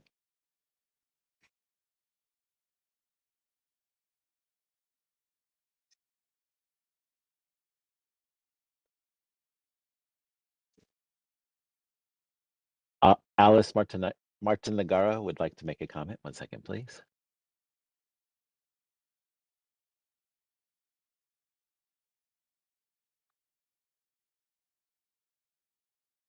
Hi, this is Alice Montenegro. Can you hear me? Yes, ma'am. Go ahead. Hi, as a past president and on behalf of the Orange County Long Beach Consortium Board, we would like to make this comment. Vanguard University is a longtime member of the Orange County Long Beach Consortium. The nursing program participates in the consortium clinical placement system with CCBS. and Orange Coast Memorial is one of the facility using the CCPS through the Orange County Long Beach Consortium. Thank you. Thank you, Alice. That's helpful. We will note that for further collaboration, academic collaboration forums, that when we're working with our schools, we will get that specific information and they can put that it's part of the collaboration. You will see later on in our board meeting materials that a San Diego-based school does just that and says that it's using the consortium to ensure that there is no clinical displacement. Thank you for your comment. Shirley Thomas would like to make a comment. 1 second, please.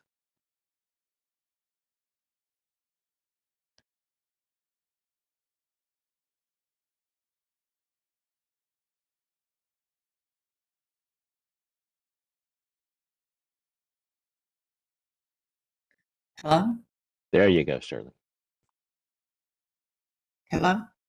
Shirley, go ahead. Okay. Thank you so much. Thank you so much. I'd like to thank Loretta for establishing the fact that it's very important to know and understand if a school will be impacted, asking for an increase to our facilities, especially now since so many facilities are downsizing because of budgetary means. And that's pretty much I want to say. So I thank you, Loretta, for making those statements, because it's very important that we are all on the same page when it comes to wanting to increase our student numbers, but also we don't want to impact our fellow facilities. Thank you.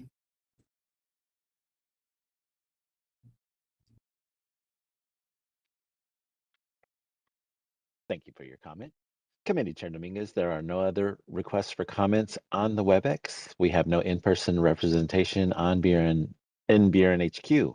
Would you like me to close this window? Yes, thank you. I'd like to take it to a vote. Jovita Dominguez votes yes. President Trujillo Dolores Trujillo votes yes. and Trisha Wynn. Win, yes. Motion carries. Thank you. Agenda item 6.2.6. This is discussion and possible action regarding a request for an enrollment increase for an approved pre-licensure nursing program. This is Los Angeles Southwest College Associate Degree Nursing Program. Their information can be found starting on page 118 of the packet. And board moderator, if you would please elevate the presenters on the list for Los Angeles Southwest. Los Angeles Southwest is also requesting an enrollment increase. Theirs is in Region 8. Their current enrollment is 30 students twice a year, and what they'd like to go to is 40 students twice a year, which would be an increase of 20 students annually. Their growth data information for Region 8 starts on page 120, and their collaboration data is on page 22. Every program writes an executive summary, which starts on page 128. We have program representatives here should you have specific questions. Thank you.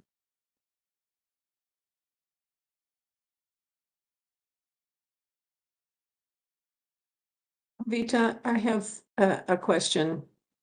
Go ahead. Again, a modest increase, which I completely appreciate, with a plan going forward, which is great. Again, I noticed on this one, very high attrition rate, and kind of all over the place. And I hoped that the school might, it's kind of hard to grant an increase when, you know, there's a worry that maybe students aren't being supported. So I do like to ask that question. Thank you. Indiana, could you turn on your camera and your microphone? Camera.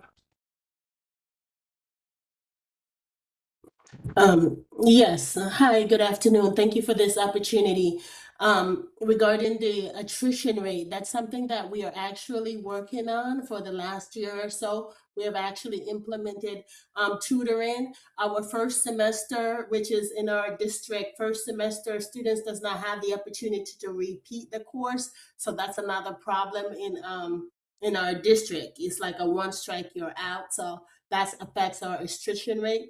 Currently, we have implemented a first semester advisor that will be able to focus on the first semester students, and also noting that one of our attrition rate was also in our advanced courses. So we have focused tutoring on our advanced courses, our last semester students, and also our first semester. We're implementing other things within the program because there was a lack of support, and now with funding and college support, we're implementing across the high-risk courses, tutoring workshops, and workshops. So we have actually seen a change since the tutoring, especially in our last semester course, our advanced med surg, because the students struggle a lot with that and they end up with 2 courses in the end.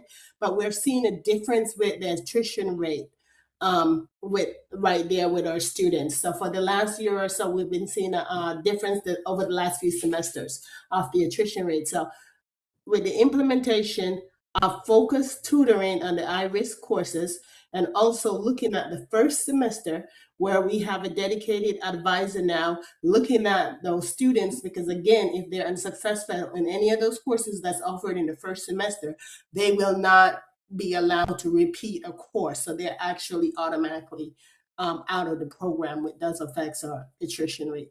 And we're actually looking at financial support too, because sometimes students leave for financial reason. So we have actually been working with a foundation, trying to get textbooks and things for our students. Thank you very much.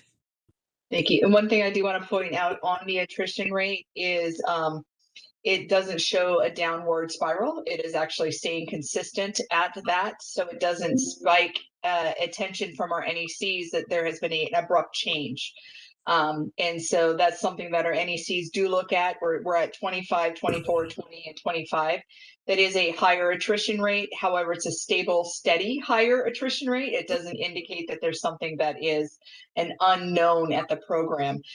So NECs are aware of that first semester rule, that if they fail first semester, they're out of the program. They don't get to repeat. They don't get to go on. So there is an awareness of why this attrition rate is high, but there is also an awareness why this attrition rate is a stable attrition rate and a reason behind that, and does not raise a bunch of red flags with our NECs that this has to be addressed immediately, because it's not indicating a change or something that is highlighting it. So definitely something that our NECs watch, definitely something that the program's aware of, but we also are aware of that one rule of first semester, one failure, and you're out of the program. So something that the school cannot, the nursing program cannot address this specifically without changing that school policy.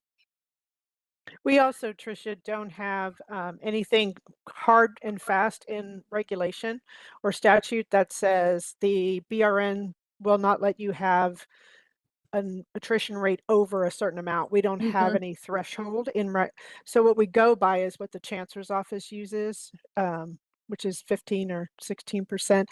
But that's just a guideline for us. Again, we pay attention, like Lori said, to changes, but we don't have anything that we can talk to them about it, but it's more of a consultant thing. We don't have any regulation to say you're not in compliance because your attrition's too high. Thank you, Mary Ann. I appreciate that very much. And I guess all I would say is if the attrition rate is high, maybe this isn't a great time to be increasing enrollment. So that's kind of where I'm coming from in terms of just a balancing. That's a very accurate statement. So typically, if we were seeing a high attrition rate, and that is what is in line with the chancellor's office, is if their attrition rate was greater than 16, at the last release that they said, they chose to put effort in there to increase their funding and structure at the school, and for resources to be able to work on the attrition rate instead of giving them money to grow. This, again, with this attrition rate, it's a stable attrition rate, and it's primarily due to that first semester policy, not because there is structural problems within that program. It is very common that a first semester nursing student enters without fully understanding what's going on. So again, when our NECs looked at that, and we're able to look at this, there was not a trend up. There was not a trend in NCLEX down. And that is something that we are able to look at with our board when considering enrollment numbers, is you guys can look at attrition rates, graduation rates, NCLEX rates, right?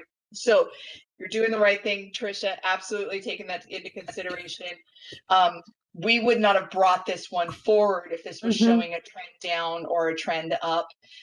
We would have worked with them. Obviously, a school can still say, I want to go forward, I want to be in front of the board, but our board then at that point could say, we're not going to approve you. And so that is an option that you guys can do.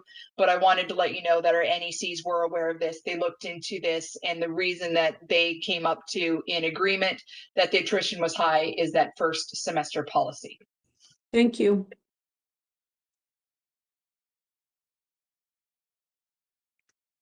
I don't have any further questions, Sovita.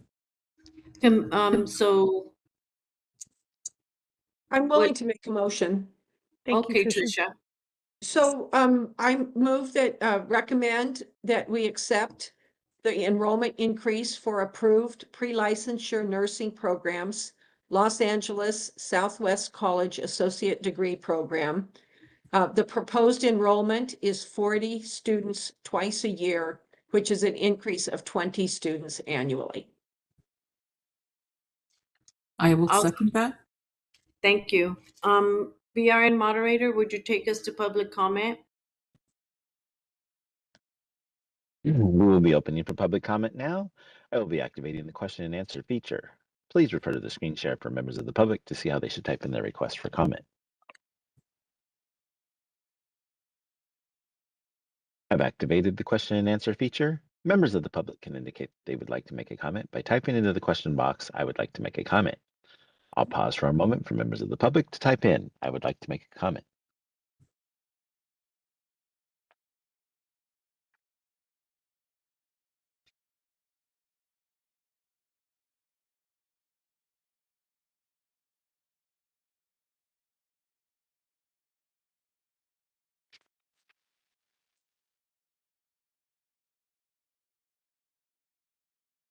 Committee Chair Dominguez, there are no public requests for comments on the WebEx. We have no in-person representation in BRNHQ. Would you like me to close this window? Yes, thank you. I will take it to a vote. Jovita Dominguez votes yes. President Trujillo Dolores Trujillo votes yes. and Tricia Wynn.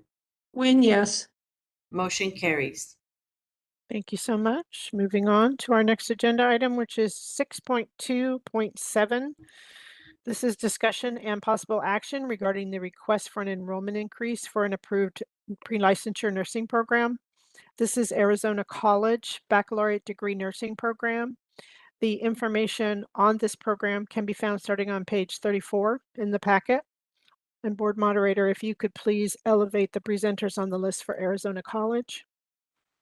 I just want to mention there's Arizona College is on twice and they're two separate groups. So we need the one for enrollment increase first. Arizona College is requesting an enrollment increase in Region 7. They currently admit 30 students twice a year, and they'd like to go to 40 students twice a year. This would be an increase of 20 students annually. The growth data information for Region 7 is on page 136, and the academic collaboration data starts on page 138. They have Mary, an executive, yes, I have different numbers on the AIS. different numbers on the AIS. On the AIS, it says they're going 60 students 3 times a year instead of 2. And so an increase of 60 students annually. Is the AIS? Well, let's ask Debbie. Okay. And because I took my stuff from the materials that are posted. However, you know, I could have put it wrong. Alice, Julie, So Alice or Debbie. Debbie, if any of you guys can come on for Julie. On our agenda item summary, it says you're asking to go from 40 students 3 times a year to 60 students 3 times a year, which is an increase of 60 students, so 20 each one. I just want to confirm that that is accurate. Yes, Loretta, this is Julie Jordan. That is correct. Awesome. So could you thank repeat it for me, Julie? You want 60 students twice a year? 3. Three Three times times a a year. year. 3 times. 60 students 3 times a year. Okay. Correct.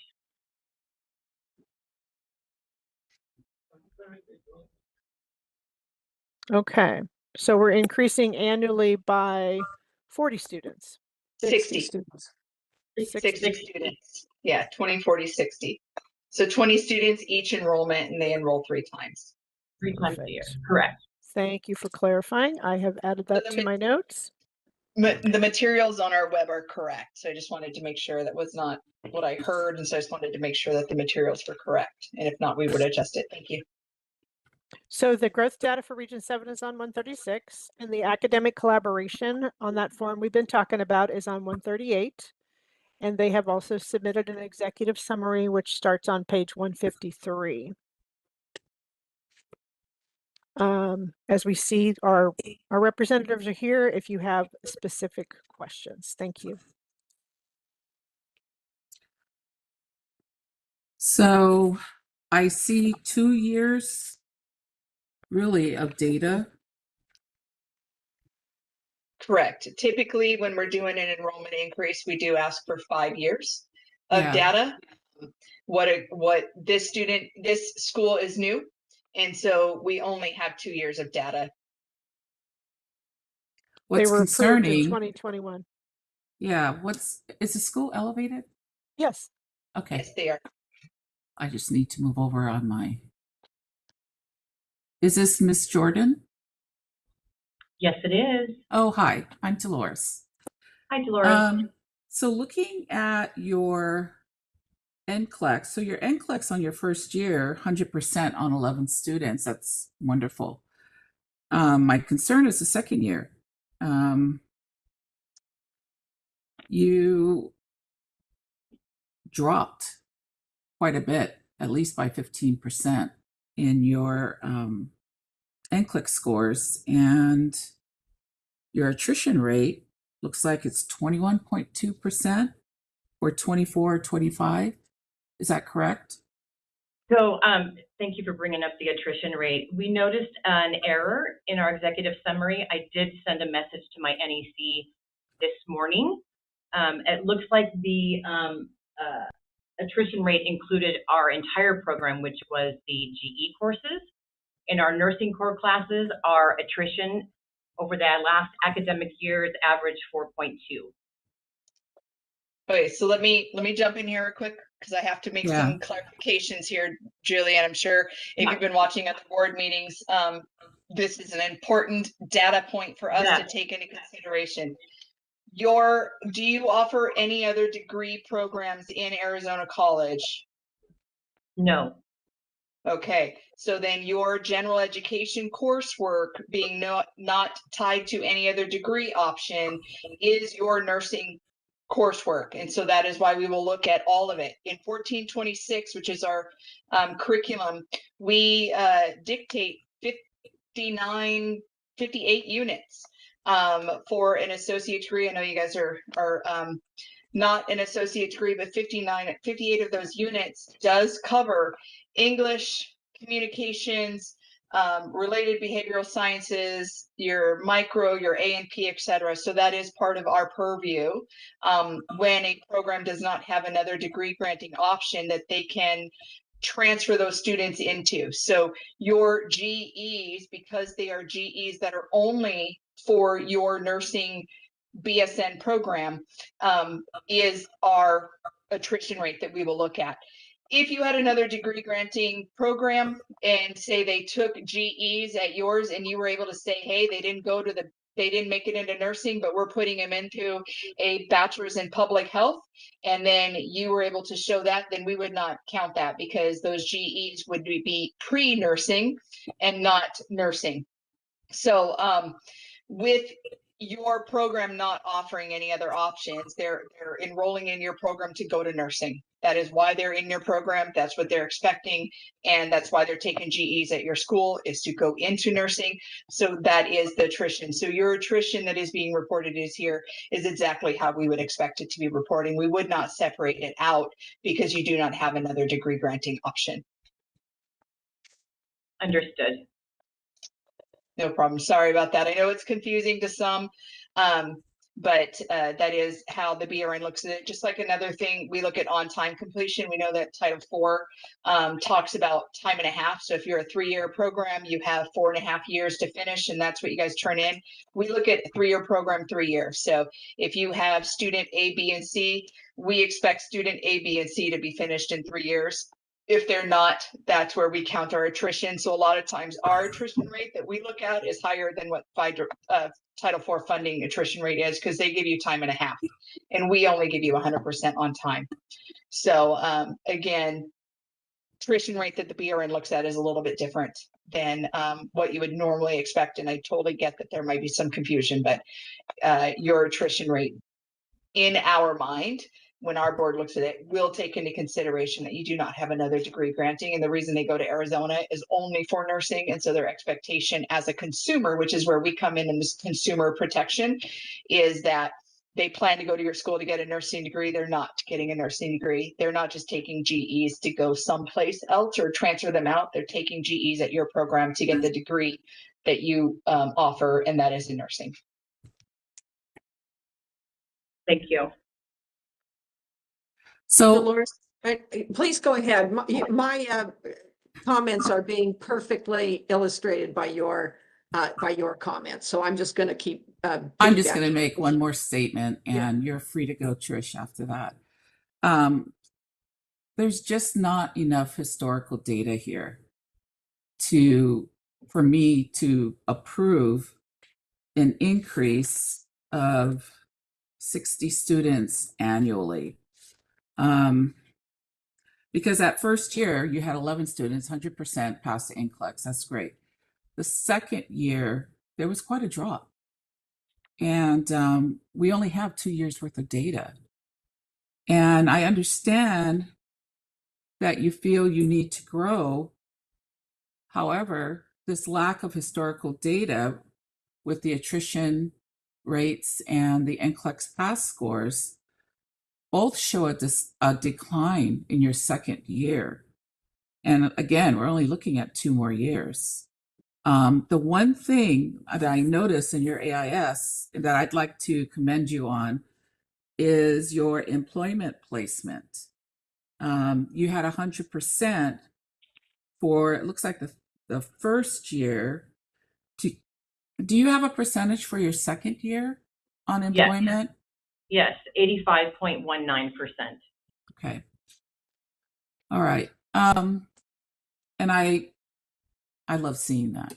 I love seeing the employment placement that is happening. So, but other than that, Trisha, do you have something else you need to say? You know, we've had maybe 5, maybe 6 that we've already looked at today. Everybody asking for an increase of 20 with high scores, with, you know, high, you know, degrees of, you know, retaining students. And this just seems too much too fast based on what we can look at.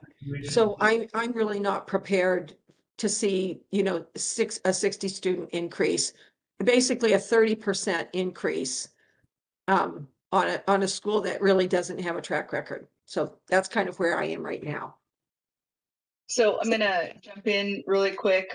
There are options. And so obviously on the slide, it says recommend or do not recommend. What we've done historically is defer taking action on this. This allows them to come back with additional information. And so if you guys are leaning at not recommending, I would actually recommend you don't say do not recommend, right? Unless that is something that you want to be firm on, and say do not recommend. And then they would have to start this application process over in the future. If you guys are wanting more data in 5 months, we should get another year of data. If you think one more year of data would suffice, they could come back at the end of this year with that increased data. If you're looking at 2 more years, you could ask them to defer to potentially July of next year or August of next year, the next board meeting following that. That would give you 2 more years of data with only having them wait out for just, you know, a year and a half instead of 2 years, because we're about ready to get a fiscal, an academic year update in 5 months. So if you guys are looking at data, you can do a deferment for the next data point, or if you're looking at 2 years of data, if that's where you guys are really wanting to do, you can do a deferment to 2027 after the June 31st data release and verification. Completely up to you guys. That allows for school to not have to pay another enrollment increase request. It allows them to keep this option open and move forward when that data comes in. We've done that in the past with like ACC. I believe ACC was asking for an increase and we wanted more data, so that they asked for, we deferred them to that. That would stay consistent with that. So just want to throw out those options. You do, however, have the option to say we do not recommend, and this is done and off the table, and they come back at a different point if they choose to. But I would ask you guys that if you guys are wanting more data to make this decision, knowing that those next 2 data points are relatively close, within 5 months to about a year and a half, that could be something you guys consider if you choose to defer this out to that point. I'm sorry, if I may make a comment here, I'd like to answer the question about the NCLEX decline, if I'm able to do that. Sure. Respectively. Thank you so much. I appreciate that. We identified last year, we had 11 students that were at risk. We immediately implemented a very targeted structure academic support system for these students. We provided them student achievement coaches, which addresses time management, study habits. We also got them in contact with an academic success coach, which helps develop individualized learning plans aligned with all the course outcomes. And we also have an NCLEX success specialist that provided targeted review of missed concepts, NCLEX style questions, and clinical judgment gaps. Unfortunately, at this time, those students chose to not follow the well-implemented plan that we had structured for them. They decided on their own to take NCLEX without being adequately prepared, and they were unsuccessful. I do want to note that those students did come back, followed that structure plan, and they did pass on their second attempt. That's commendable that you put that into place. And I'm heartened to hear that they passed the second time, but we still have a lack of historical data.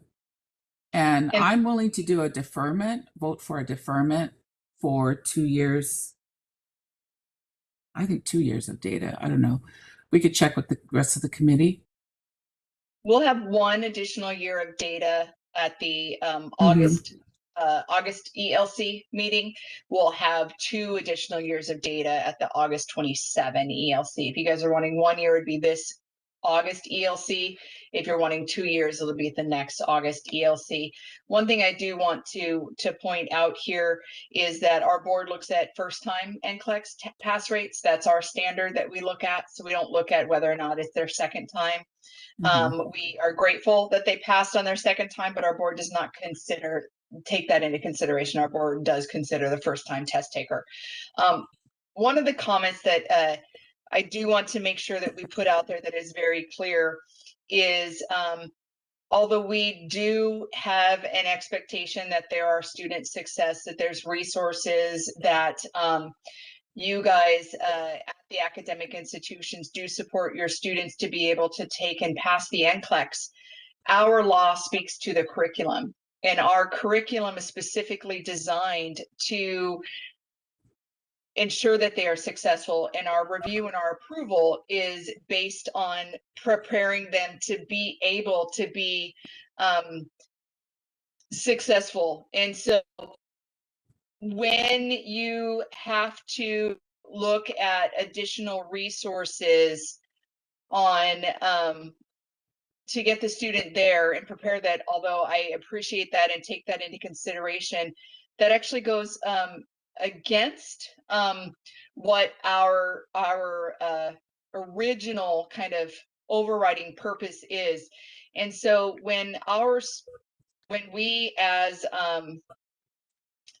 a board look at initial approval and our ongoing continuing approval, I'm just going to pull up a document here that really just kind of explains this. And so I want to make sure that we have an understanding of this here. So this is in our Nursing Education Workforce Advisory Committee materials shared out in June of 2025. And it says there are two types of nursing education program approvals that our board does: initial approval of a new program before they open for enrollment, and ongoing monitoring and continued approval of existing programs. The purpose of an initial approval is to ensure that the program comprehensively covers the knowledge and skills needed for licensure and safe practice. So that is an initial program approval. We do that by looking at their curriculum, looking at their setup. This review also evaluates the program's ability to support the student from enrollment to graduation by ensuring that the program has the proper resources. Based on this review process, an enrollment number is granted. The process for continued approval of an established program is based upon monitoring of program performance outcomes and continued compliance with BRN statute and regulations.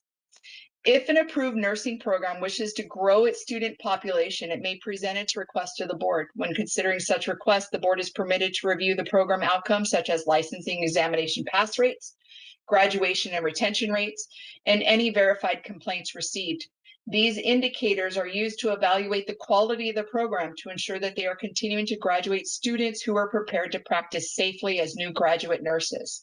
Once the program's quality is established, the board will consider the request to grow the enrollment of the program and will consider factors such as adequacy of resources, the availability of clinical placements, and the impact to other currently approved nursing programs in the geographic area. That here is really the important point that I want to put forward. Our initial approval is to ensure that that school has the ability to graduate competent nurses that will be licensed. That is a big deal, and that means passing that NCLEX pass rate on the first NCLEX test on the first time through. We also have that requirement that those resources are part of that. So thank you for adding those resources. Thank you for doing that. However, our expectation is that's kind of built in. And so when there is a dip like this and students do not take you up on that offer, the question comes into play on whether or not those students had the expectation that their coursework that they received outside of that supplement was enough. So we're hoping that it is. You know, those are always over and above, but we don't want them to rely on the over and above to be successful. We want your curriculum and your faculty and your original support steps to be adequate in nature to have the students successfully complete. You are above our non-compliance route, right? So you're still above 75. That's fantastic. For accreditors, they require 80. So you're still above that. I think what our board is sharing here is that they're concerned with a 15% drop and a almost 10% increase in attrition. And so they just need to see your numbers stabilize and be able to ensure that there's not continued dropping, because right now with minimum data that we have, it doesn't demonstrate that it's stable yet. So up to the committee here to say whether or not they want them this August or next August to come back. What do you think, Dolores? I'm with you. I would like to see a year or 2 years more for a 30% increase. The other thing I'm concerned about, especially with attrition, is that you're signing up kids. This is an expensive program. If they drop out of the program, they still owe the money, and we're saying, yeah, go ahead and bring more students in when we're not really confident that they're going to get what they need out of this program. For me, I would like 2 more years of data. Hang on. Who said hang on? So in your motion, are you guys making a motion to defer action on this enrollment increase and have them return in August of 2027? Is that your ask instead of 26? Yes, so moved. You just said it. Second. Are we, excuse me, this is Julie Jordan again. Are we looking at August of 26, which is what we're requesting graciously? August The of 27, I believe. The motion was just for August of 27. They did consider 26 and our board committee has recommended to go to August of 27 so they can get 2 Yeah. years of data versus 1 year. Our typical ask is for a 5-year data. They're doing this on a 4-year data at that point for you guys instead of a 5-year. you. And so I appreciate that. Thank you. BRN moderator, would you take us to public comment?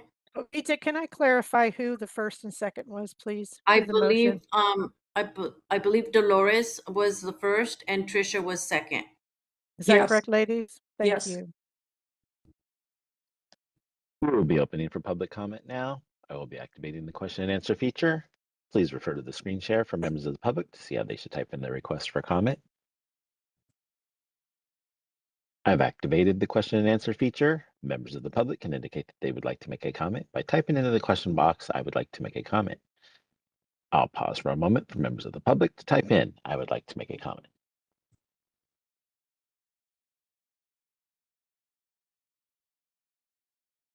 Sherry Henderson would like to make a comment. 1 second, please.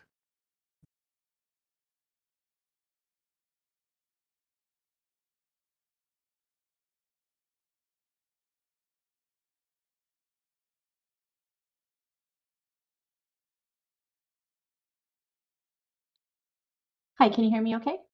Yes, ma'am. Go ahead. Great. This may be irrelevant at this point with the 2-year return, but I would like to point out that I'm with San Joaquin Valley College, Carrington College in Ontario. I'm the program director for the RN program. We were not included on the academic collaboration form, and we also utilize some of the same clinical sites such as Totally Kids, St. Bernardine's, and Riverside Community Hospital. Over the last couple of years, especially after COVID, sites have decreased their numbers that they will accept from, like an example, a facility that used to take 10 students will now only take 6 to 8 students. So the capacity to place students has dwindled. And also with not necessarily displacement, but we've been shifted where we used to have nights or weekends and days, we're now shifted to nights and or our numbers have decreased. So the potential to place students has decreased over the last couple of years, and I'm concerned with increasing enrollments in the area. Thank you. Appreciate your feedback. Sherry, what school were you from again? I'm sorry, I missed that first part. That's okay. San Joaquin Valley College, Carrington College in Ontario specifically, but I am the program director for Ontario, Rancho Mirage, and Visalia. Appreciate that.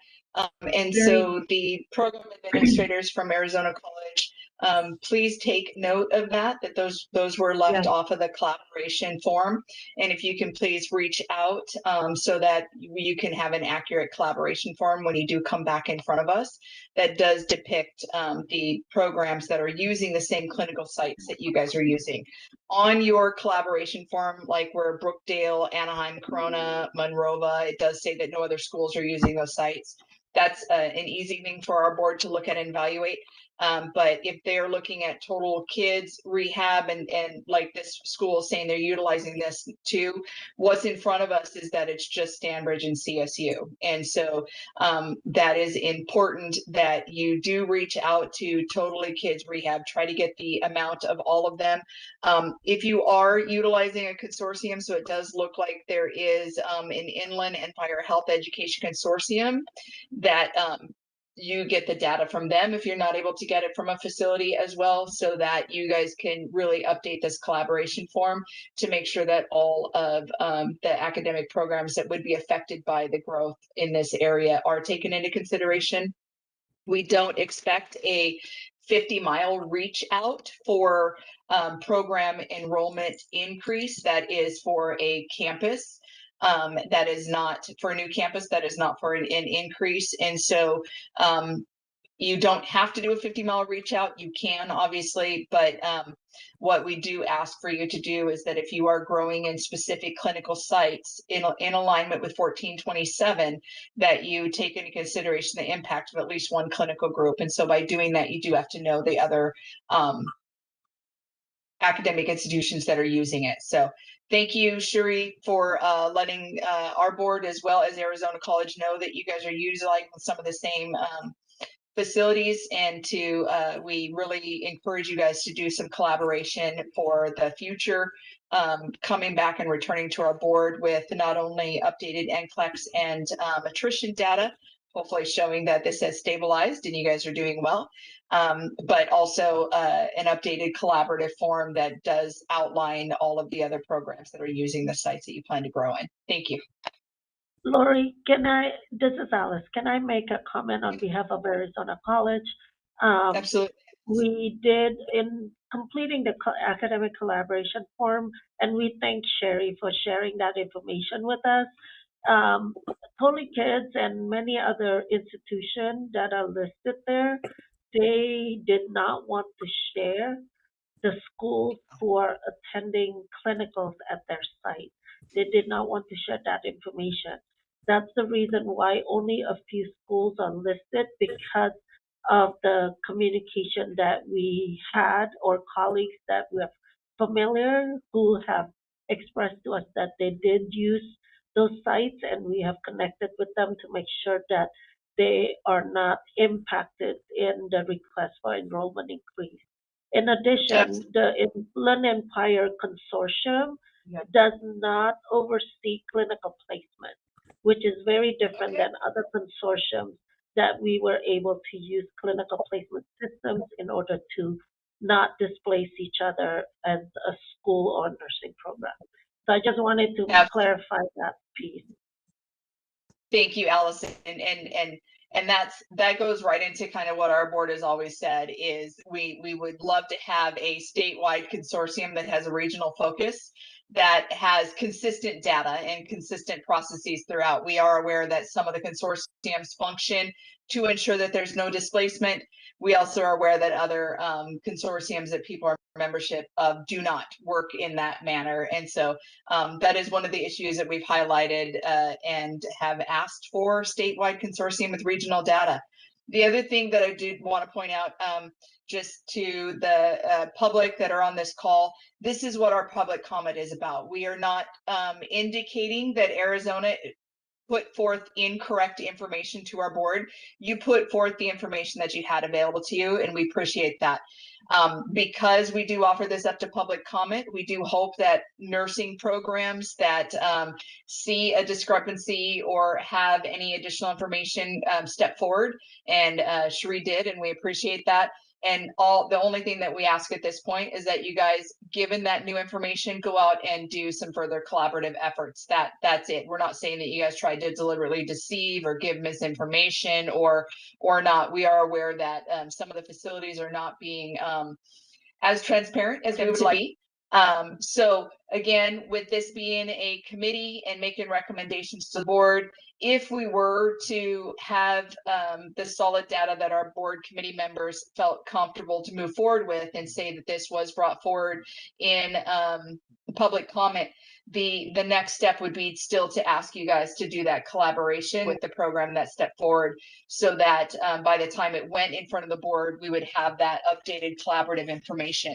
So continue to do the collaboration, and we will continue to wait on additional numbers to show that your 15% drop and 10%, almost 10% increase stabilize. And if that stabilizes and we have documentation to do that, our board will consider your growth at that point. So thank you guys again. Thank you for your comment. Committee Chair Dominguez, there are no other public requests for comments on the WebEx. We have no in-person representation in BRNHQ. Would you like me to close this window? Yes, thank you. I'd like to take it to a vote. Jovita Dominguez votes yes. President Trujillo Dolores Trujillo votes yes. and Trisha Wynn. Win, yes. Motion carries. Thank you very much. We're moving to the next section, which is agenda items 6.3. This section is a school that was here previously for a feasibility whose was approved, and now they're here for their initial self-study. So this is the discussion and possible action regarding a request to grant initial approval of a new pre-licensure nursing program. This is California Nurses Educational Institute Associate Degree Nursing Program. The information on this program can be found starting on page 160. And board moderator, if you could please elevate the presenters for California Nurses Education. This program has submitted an initial self-study for a new ADN program in Rancho Mirage, which is Region 7. Their feasibility was approved by the board in August of 2025, meeting an enrollment of 40 generic students each spring and 50 advanced placement students each summer, totaling 90 students per year. Their growth in data information and their academic collaboration both were completed during the feasibility phase when they were approved. So they don't need to do that again for us today. So you won't see that, but you will see their executive summary, which starts on page 162.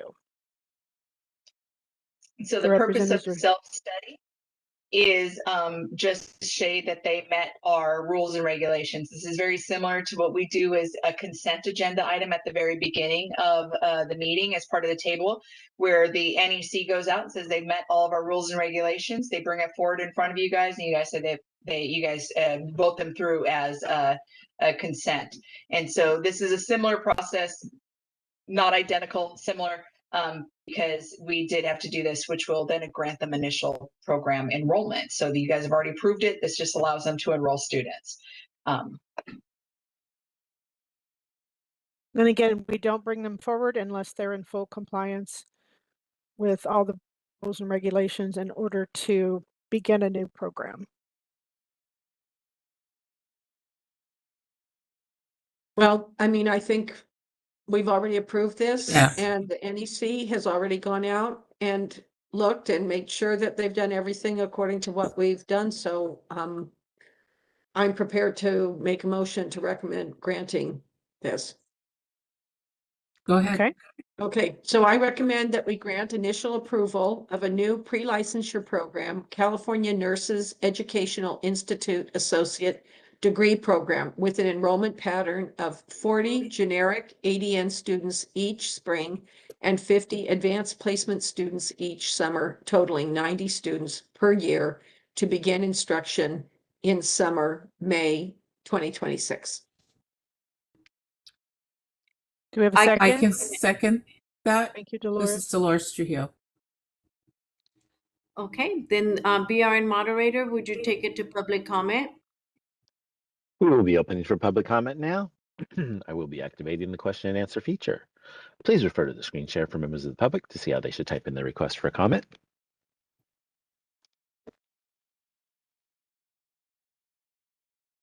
I've activated the question and answer feature. Members of the public can indicate that they would like to make a comment by typing into the question box, "I would like to make a comment." I'll pause for a moment for members of the public to type in, "I would like to make a comment."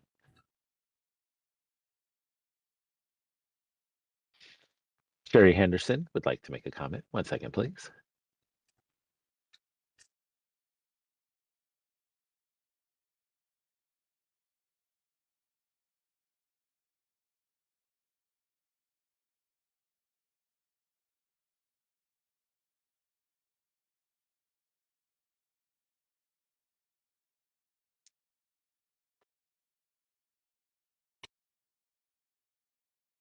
Sherry, are you able to unmute?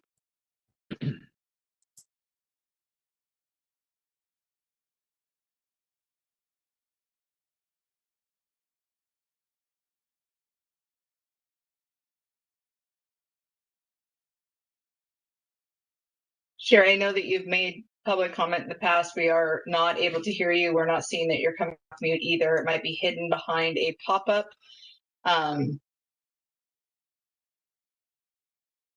However, I do want to make sure that the board committee members are aware and the public is aware that this feasibility was already accepted, and we're just checking to make sure that they're in compliance. So we would not be taken into consideration as the enrollment numbers were not requested to change from the August 2025 board meeting a few months back.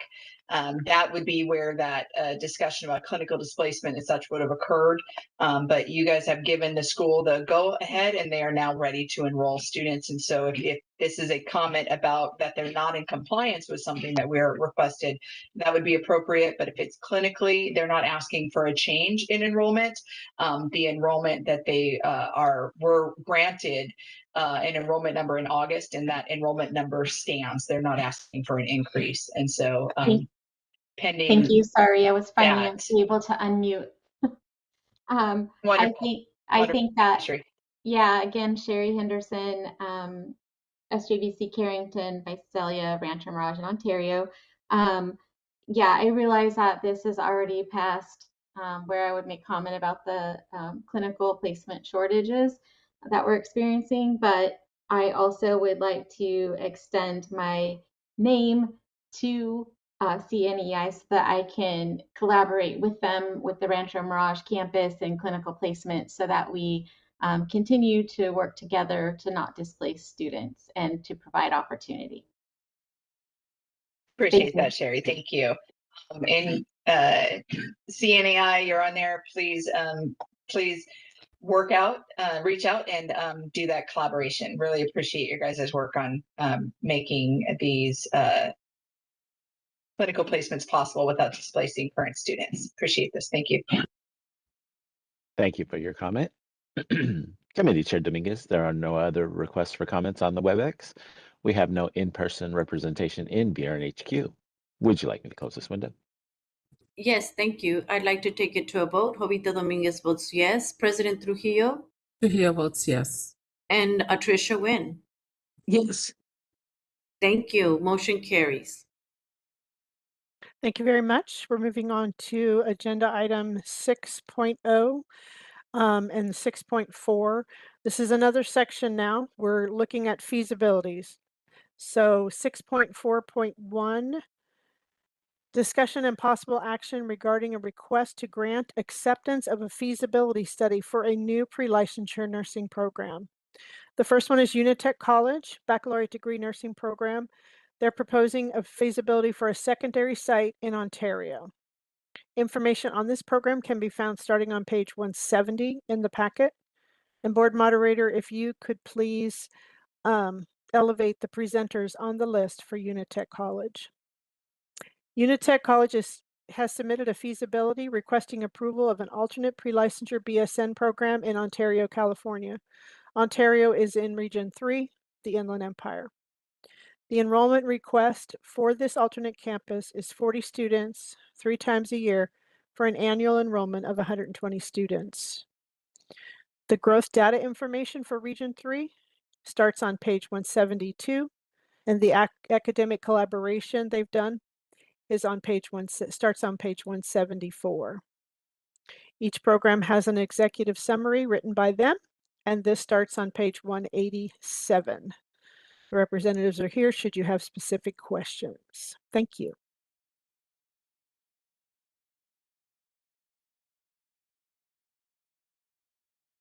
I'm happy to start with a few comments that I have. I know Unitech has been here before and we were not happy with, their first choice, which was in a, heavily impacted area. We asked them to look somewhere else, but it seems like they've gone to another highly impacted area. So just reading our staff material, over the last 6 years, we've increased enrollment at schools, 2,200 new students. Plus we did 120 today, I think. And we've just deferred one in the same area with 60 students. It just seems like it's a very Yeah. tough place to be bringing in a lot of new students. And I didn't think the collaboration form was particularly helpful. I mean, just emailing the schools and then saying, well, we just didn't hear back, just doesn't give us enough information to make a decision like this, where we're, basically approving a school, a new school in a highly impacted area. And, of course, there will be enrollment increases asked for, kind of moving forward. So I'm uncomfortable with this report, but I'm, open to the conversation. Can I comment on that, President Trujillo, please? Yes. Sure. First of all, I think there is a mix-up between us and another school. We never came in front of the board and we were asked to move to another area to get approved. Oh, okay. I'm sorry.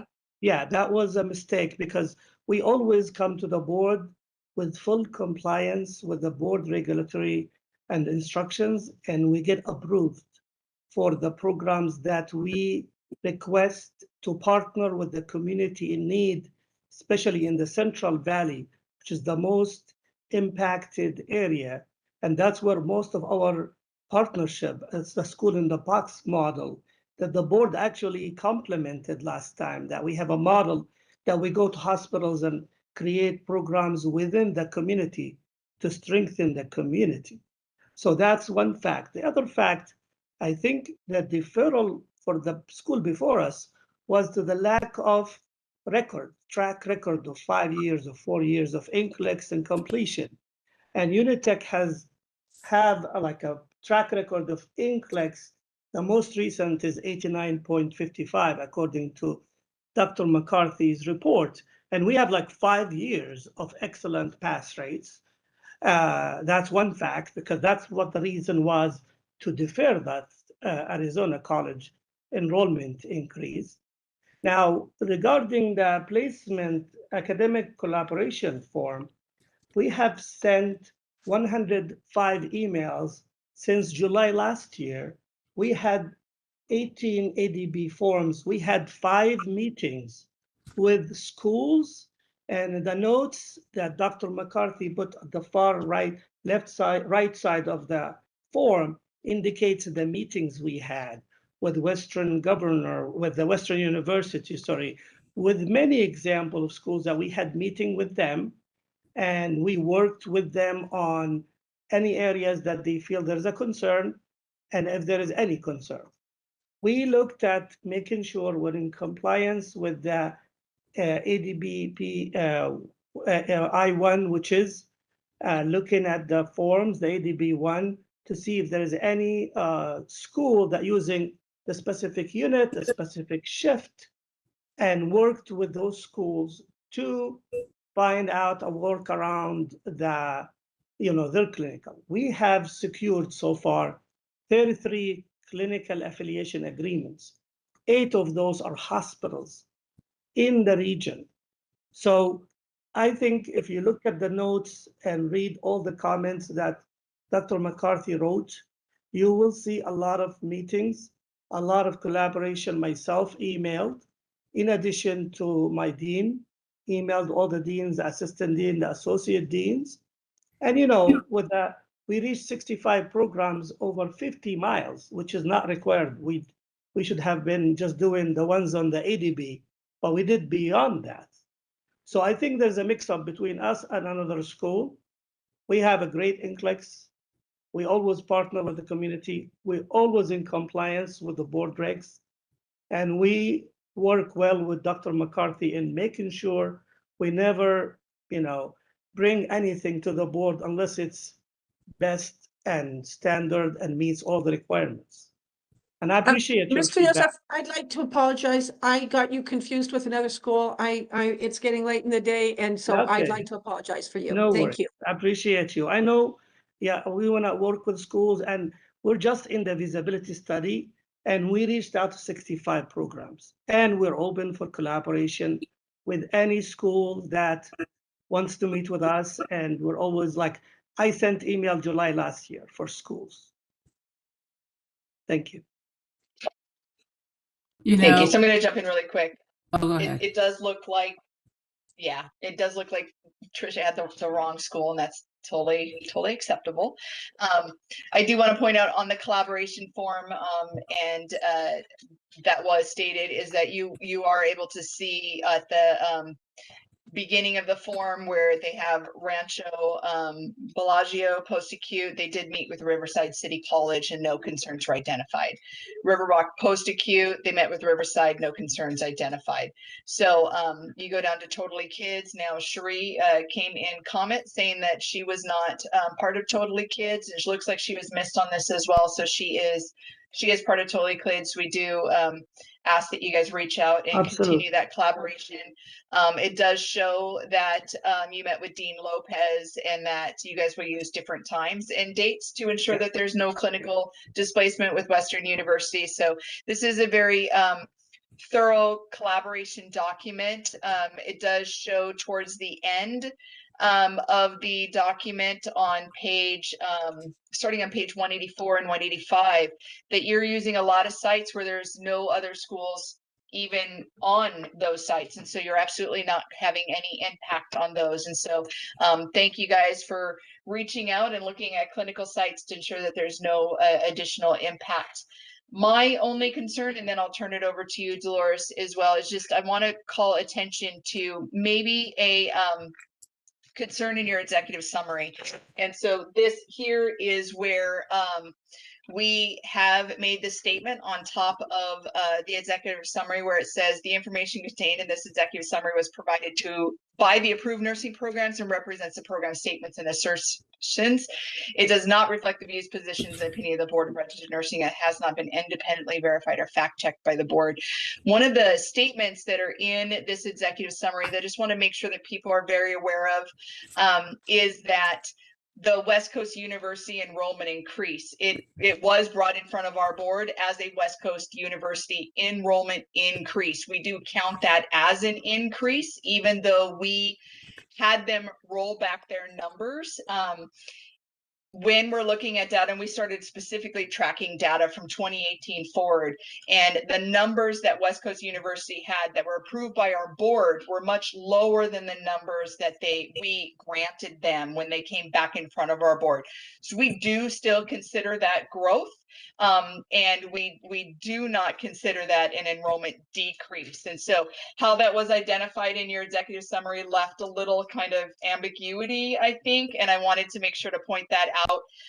As far as our data that is being reported, it is an enrollment increase because the numbers that we were tracking and we were utilizing for any workforce projection were based on the data that we had in 2018 that had a different, much smaller enrollment number.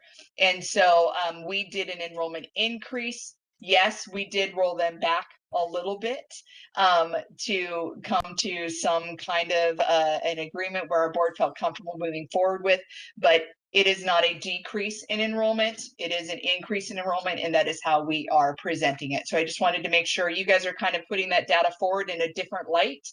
Sure. That is not in alignment with BRN's data. So I did want to point that out. And then it does look like, Dolores, you did have some comments. So I do want to turn this over to you. That's fine. It's just a broad comment. It seems that schools are wanting to grow into Ontario now. I just want to put a message out to the schools that want to expand. We really need schools in the rural areas. And if you can accomplish that, that would be wonderful because we have students, prospective students there that would love to go into nursing. So just Can as I a comment? broad comment. Can I comment that, President Trujillo? We would love to hear from the board any recommendation in areas that you would like us to reach to hospitals and partners, since we have that model where we go to hospital and partner like Sierra, Kuya, Community. We're in all that San Joaquin region. And we have a model that works where we have small cohorts for hospital needs that we can place. And thank you, Ms. Loretta, for the comment. We apologize for that, and we'll correct our data. And the other thing I want to mention that Ms. Cherie, we have communication with Ms. Henderson, and myself and Janet, our dean, have emailed her multiple times, and she emailed us back, and we're planning meetings. Thank you. Wonderful, thank you. Can I just add Um, one thing too? When it came to Totally Kids, that was not on our information that came from that site. So we were unaware that that was a shared site. So we definitely make a concerted effort anytime we know it to reach out to our other colleagues out there so that we can partner with them to make sure everyone's successful with placing students. Thank you. Thank you. And then just to kind of add some additional input based on Board President Trujillo's statement on looking for rural collaboration. We have communication with the Hospital Council for Northern and Central California. They are always reaching out. They're always trying to find out what it would take to have schools grow in their areas. So I would recommend that you please reach out to the Hospital Council for Northern and Central California. That would be helpful. I would love to say that I have a contact for you. I have an old contact. It was T. Abram. He recently retired, so he is not the contact anymore. So I don't have a specific contact, but that entire kind of northern central California, the Northern Sierra section is always looking for schools. We did just improve a new school, Lassen Community College, located in Susanville. So fantastic. We're getting that one up and going. I know in Kern County, Saracosa College has been approved in their feasibility. We're waiting to open there as soon as they can get their self-study up and going. I know that in Susanville, they just had their first graduating cohort. So it is starting. We are starting to see some growth into those Northern Sierra kind of areas that are really needing schools. One thing I want to make sure that everybody knows in our public that you don't have to have a physical location in that site. So you guys can have a campus location that is not in those areas, and you can facilitate the clinical education that is the requirement for us at the board to have direct inpatient not inpatient, but direct care clinical hours. I want to make sure that that's clear, that we're not saying they all have to be in hospitals. So you don't have to be inpatient. That was an error in my speech. So with that, you are able to partner with the ones and twos because, of course, the populations are small. The hospitals can only accommodate smaller areas, smaller clinical sizes in those areas. So if you're not looking at making a complete investment going into that area and setting up a brand new campus, we would like for our schools to consider opening up, making clinical contracts in there that would be able to allow the students that are living in those areas to be able to do clinicals in those areas and maybe do a hybrid model for your theory components. Or we've also had, and you guys were one of the schools where you guys ship your faculty to that area and use like a conference room at a hospital site to be able to put the in-person didactic together. So anything that we can do to get service out to our rural areas so that the people that are out there that live there that we know will work there have the ability to attend a nursing program, that would be fantastic. So thank you for bringing that up, Dolores. I second that 100%. I'm always out there championing for the rural locations. So any school that's interested to do that, please reach out. We're happy to have conversations. And Ms. Melody, we will reach out, we'll look for their contact and we'll find them and talk to them. We actually published our model in an AONL journal that talks exactly about what you described. Our model is, we call it school in a box concept, where we go into hospitals and placing programs on their premises. Thank you. This is Jovita. That sounds great. Dolores, thank you for opening that, this conversation. What committee members, what do we want to do?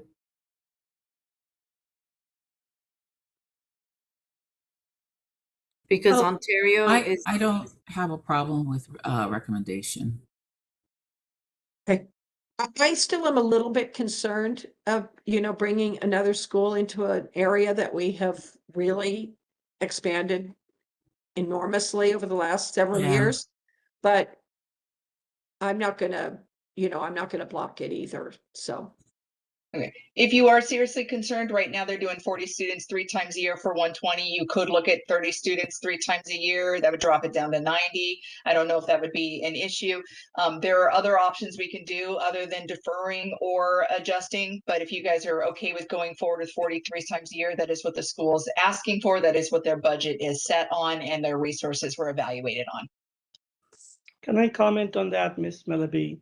Because I know in like we always try to follow exactly what the board tell us. In October, Education Committee, you mentioned that instead of going off on impacted area, we have to look at the clinical collaboration and the effort the school did to collaborate with schools and collect data based on the ADB form and follow that at 100% compliance. And that's what exactly we did.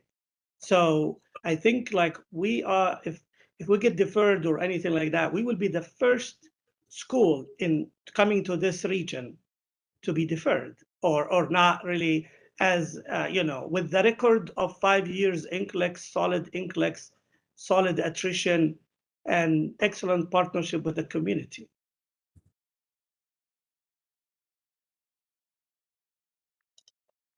I know that our board committee members are taking into consideration that. I do want to make sure that we do note on the collaboration form that they did a great job of filling that out. Yes, you did a great job at following what we're asking you guys to do. You are filling that out. As part of filling that out, our board committee will take that into consideration, look at them. There are many things in there that does say we're still waiting response and active follow-up is in progress. So our board does have an ability to take that information into consideration and say, we want to wait till that follow-up is completed. They don't have to, but they can. And so it does still identify that there's still additional collaboration. If our board had concerns, they could do that based on what that data is representing. They could also have further conversation with you guys here and hear additional public comment. If we hear additional public comment that doesn't align with the data here, we will have the ability to make a motion that would request additional information based on anything that comes up in public comment. So that is an option as well. I'm not saying that our board will take that, but I want to make sure that that process is very clear and that it is noted. The other thing that could be done is, because there are several clinical placements in here that have identified that there's no impact, they could have a conversation with you that says, you're asking for 40 students 3 times a year. We do have a lot of clinical placements that are not impacted. What would the appropriate enrollment number be if you only utilized those placements and not the other placements that have potential impact? So our board could make a motion that said, we recommend 30 students 3 times a year instead of 40, right? Based on the data that is presented in this clinical form. So they have the ability to do it. They haven't done it yet. So I do want to put that out there, that this collaboration document is done very well. There are still some areas in there that are not, like ironclad and completely firm. So our board can make a motion based on trusting that this is going to move forward and it will work out. And we do see the collaboration, or our board could take that into consideration and have additional conversation with you. We still do have to go out to public comment. They could also not make a motion right now and go out to public comment before making a motion if they had any reason to do that. So I do want to let you guys know that our committee does still have the ability to make changes, make recommendations that are maybe not in alignment with the school is requesting, but we will have the conversation with you. Thank you. So Could I just add to the board? Oh, sorry, Dr. Yosef. I just want the committee to be aware of, I know it looks like a lot of emails went out, but I also made a lot of personal phone calls and left voicemails with my personal cell phone. So we all know it's kind of hard sometimes to get people's phone numbers because you'll get the answering service for the university itself. But we did make every attempt to have personal one-on-one dialogue with any of the other schools that there might have been some kind of overlap or we had a shared site. Thank you for your time. And our goal is to continue the conversation. To Ms. Mellaby's point, between now and the board meeting, we will close many of these meetings and conversations that we need to have. So definitely, this is just a start of collaboration. We have done a lot of collaboration and meetings, but we want to do more because our goal is not to impact any students and to help our colleagues.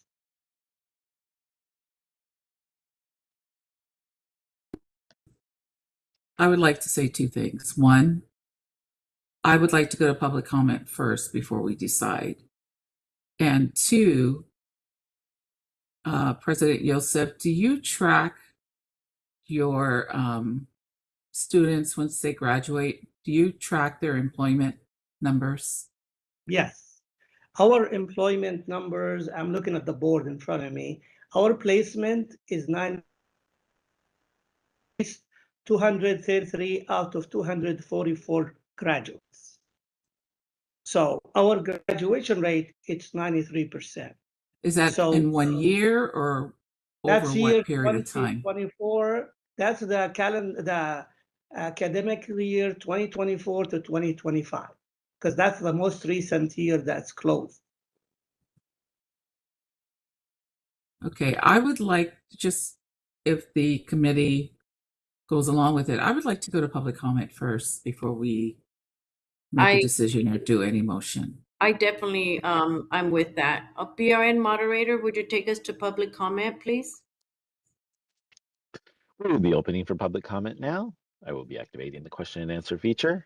Please refer to the screen share for members of the public to see how they should type in their request for comment. I've activated the question and answer feature. Members of the public can indicate that they would like to make a comment by typing into the question box, "I would like to make a comment." I'll pause for a moment for members of the public to type in, "I would like to make a comment." Priscilla Greco would like to make a comment. 1 second, please.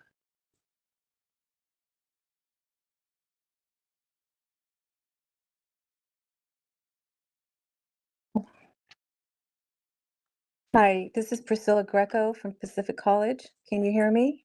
Yes, ma'am. Go ahead. Hi. Just for the record, we were looking at the collaboration form and we were left out for Totally Kids Hospital. As you know, it's very difficult to find pediatrics, and we are placed on Wednesdays. And this is something that we feel that we need to have additional collaboration. Ontario is very saturated, and I think this is something, definitely want to speak about. So I just wanted, for the record, I think looking at Ontario, adding a new school with 120 is just really going to impact a lot of the schools looking for pediatrics. Thank you. Thank you for your comment. Thank you. Sherry Henderson. Sorry. I just wanted to respond to that. We do apologize for that. That information was not provided to us by the site. So we certainly will reach out and collaborate with you. Okay, thank you. The board meeting. One of the schools is asking to. Priscilla, Yes, thank you. mute, please. I got it. Thank you for your comment. Sherry Henderson would like to make a comment. 1 second, please.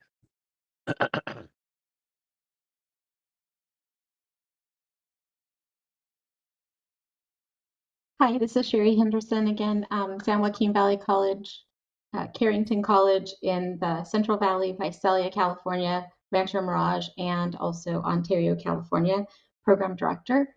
A couple of things. I know that when the decisions are made for clinical placement, it's not always by the people who actually do the placement of the students. I was a clinical coordinator for many years. I've been with San Joaquin Valley College, Carrington for 20 years. We have indeed had some hiccups and have been impacted by clinical placement in the Central Valley, specifically with Unitech.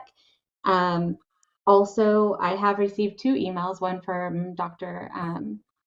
Yosef and also from Janet, and I did respond to both of them about the clinical placement opportunities in the Inland Empire area, including Ontario, California, have been severely impacted already, and with new schools coming in and increased enrollments, that would be impacted even further in that area.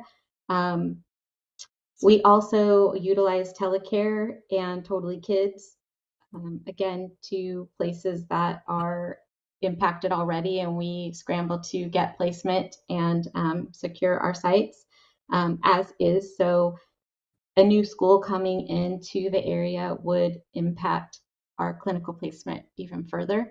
And we all want the same thing. We want students to have a solid, beneficial education so that they can take NCLEX and pass and become nurses with the school and education that they need to be successful. Thank you.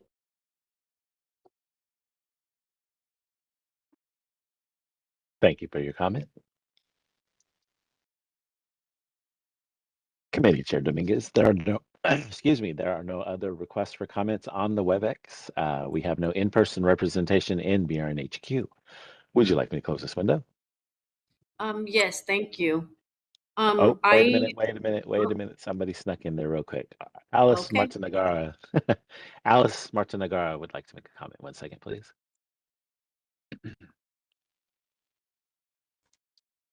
Hi, thank you for allowing me to make a last-minute comment. We appreciate Unitech College for their commitment to increase the nursing workforce in California. As a member of the Inland Empire Consortium, we request the board to add into their consideration, as mentioned in discussion, that the IE, especially the Ontario area, is a very saturated region with a total of about 26 pre-licensure programs in Region 7 already. So thank you for listening to my public comment. Thank you for your comment. Can I comment on that, please? Since we are not an approved program in the region, we are unable to join the consortium, but we are members of all the consortium in the areas that we have schools currently. And we look forward to partner with the consortium and look at how can we provide the the quality and the diversity of clinical experience for our students. Oh, for the comment regarding to the peds, we have a partner at Dignity Community Hospital that have a pediatric unit that we can always plan to use instead of the facility that was mentioned in one of our colleagues. And we also working with Kaiser partnership. It's with legal team for review, the partnership that will open for us the ability to do more pediatrics with Kaiser Permanente. So again, it's start of conversation. We appreciate the feedback from our partner, our colleagues in the region, and we look forward to working with them.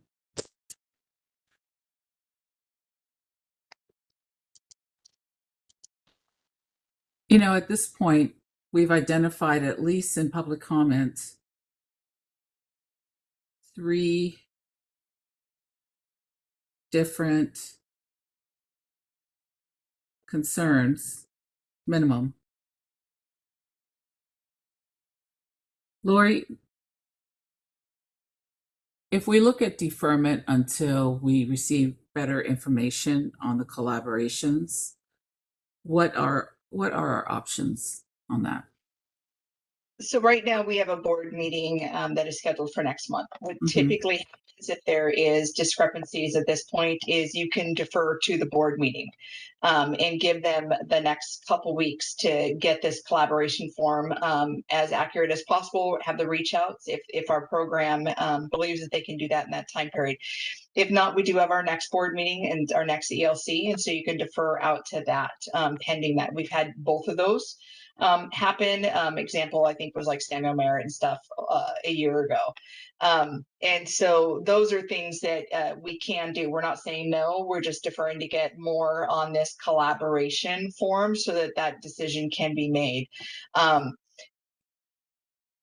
To not cause a delay to this program, it would be best if this could be done by the board meeting, because then if the board meeting, everything is fine, they can get the approval and they can move forward, which is exactly where they would be at today if you guys had made a recommendation to move forward with it.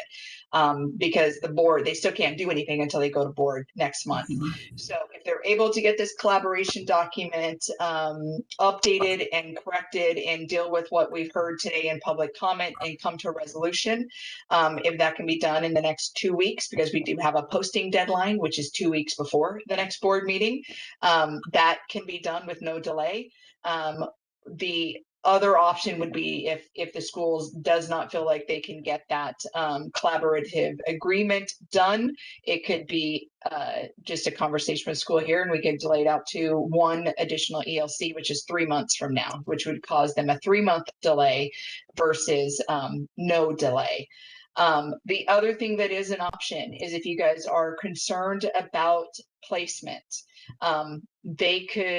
you guys could look at this document, have more of a conversation on what that program enrollment could be, taking into the consideration here. If the 40 students 3 times a year with the outstanding concerns remain, there could be a decrease in that numbers that would then allow them to use the clinical placements that show no impact, that have not been brought up as a concern. And so that could be done too. We have many, many options here. It does not mean a denial. It means making a decision based on the data that's in front of us now, or deferring to the board and then having those same discussions that happen at the board meeting to allow them time to work on the collaboration form. Can I comment on that, Ms. Malapi, please? So in public comment, there was only 2 schools that came forward with concern. The consortium is not a school, but we will work Yes, with I the understand school. that. So the work with Pacific College and San Joaquin Valley, we will be happy to meet with them and get updated on the plan for using other facilities that they're not using.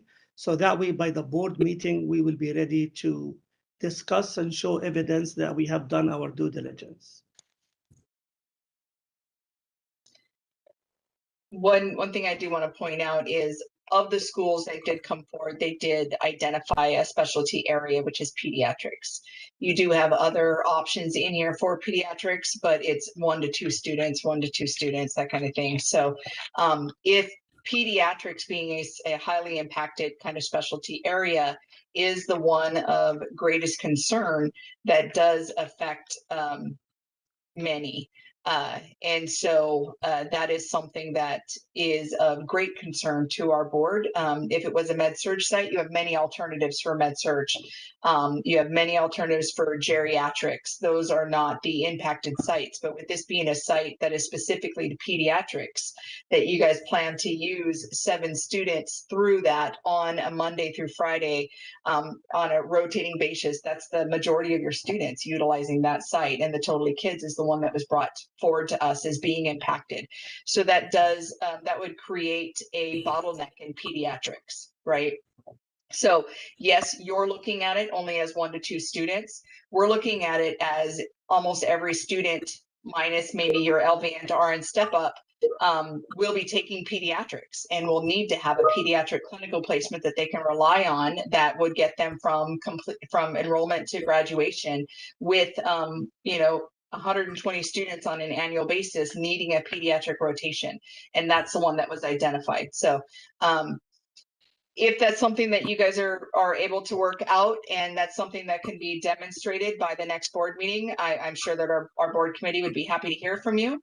But if come to the next board meeting and pediatrics is still an issue and you don't have alternative sites, then a plan needs to be discussed about pediatrics in that area and how that's going to be accommodated, because that would be a bottleneck. So I know you look at it as only 2 schools, No, sorry. We look I said- at it as a highly impacted specialty area that does affect every student in your program if you were to be allowed to grow in there. And that's our consumer protection. That's the part that we have to look at, is will a student enrolling on day 1 be able to complete and graduate by meeting all of the content requirements that we have? So thank you for that. And our board president, Trujillo. You could defer to the board and allow them a chance. And if at the board, they're not able to demonstrate that at the board, you have an ability to accept, decrease, or defer out at that point as well.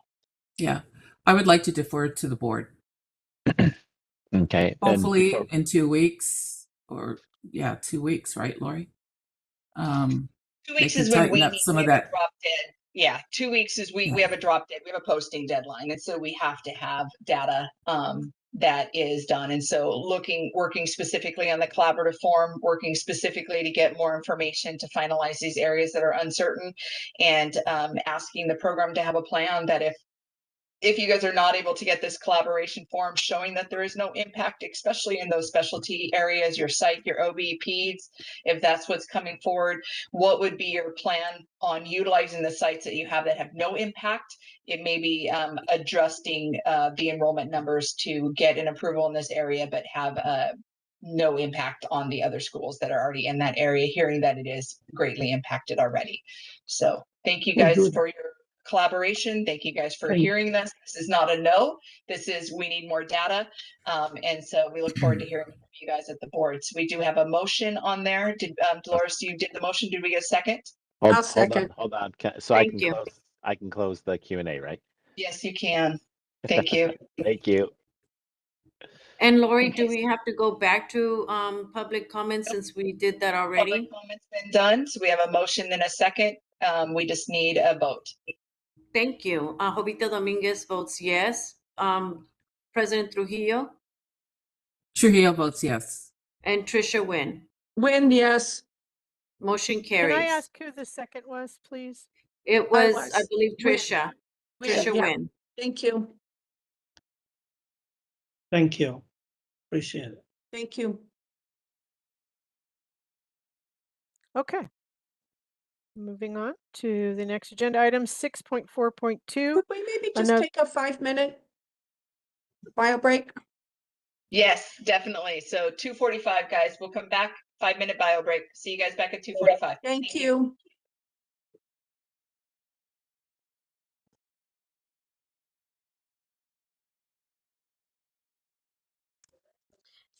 We are back from our break. And Lori, do we do a quick roll call? Yes, we do.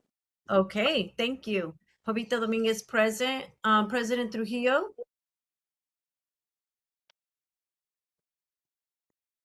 Trisha Wynn. Wynn here. Dr. McCarthy. I'm here. And E.O. Melby. I'm here as well. And Reza Peshuhesh. I'm here. We're just waiting for President Trujillo, I believe.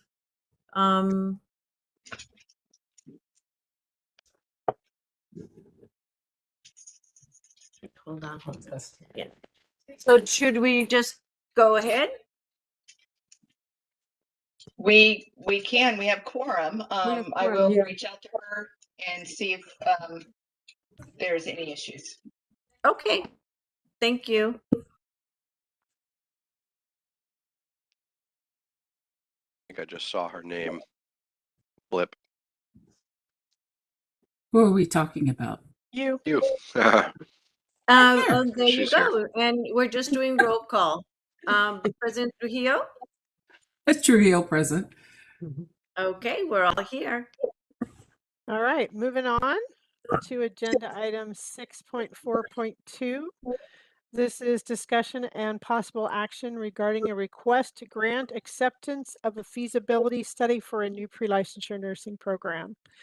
This is Arizona College Baccalaureate Degree Nursing Program for a site in Stockton, California. Information on this program can be found starting on page 193 in your packet. And board moderator, if you could please elevate the presenters on the list for Arizona College. Arizona College initially submitted a feasibility study for approval in April of 2025 for a new campus located in Rancho Cordova in Sacramento County, Region 1. The board deferred taking action on the request to provide the program an opportunity to provide additional information on resources and the impact the new campus would have at that location. Arizona College is returning today with a different location for a new program in Stockton, California, which is in northern San Joaquin County, Region 4. The enrollment request for this program is 48 students 3 times a year, every fall, spring, and summer, for a total enrollment of 144 students annually. The growth data information for Region 4 starts on page 196, and the academic collaboration data starts on page 197. They have also written an executive summary that starts on page 203. And we have program representatives here should you have specific questions. Thank you. You know, a lot of this, we had prior discussion on previously in this meeting on your enrollment increases. Personally, I feel at this time, I cannot recommend acceptance of this feasibility study. I would like to hear what my other committee members feel, and I would also like to hear from public comment. I believe that isn't Stockton getting is that at a point where it's getting I'm sorry, I'm lacking the word. Impacted? Yes. I think more of the concern is the lack of historical data on their last request for enrollment increase for me.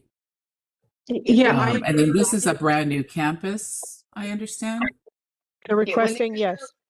When they were here last time requesting, they had 100% pass rates, right? So we have additional data from deferring that out. And that was what you guys had shared as being a concern right now. To answer the question, Jovita, about impaction, again, we're looking at impaction, but we're really focusing on this collaboration form, right? Can a school grow in an area that is impacted? We've had that happen today.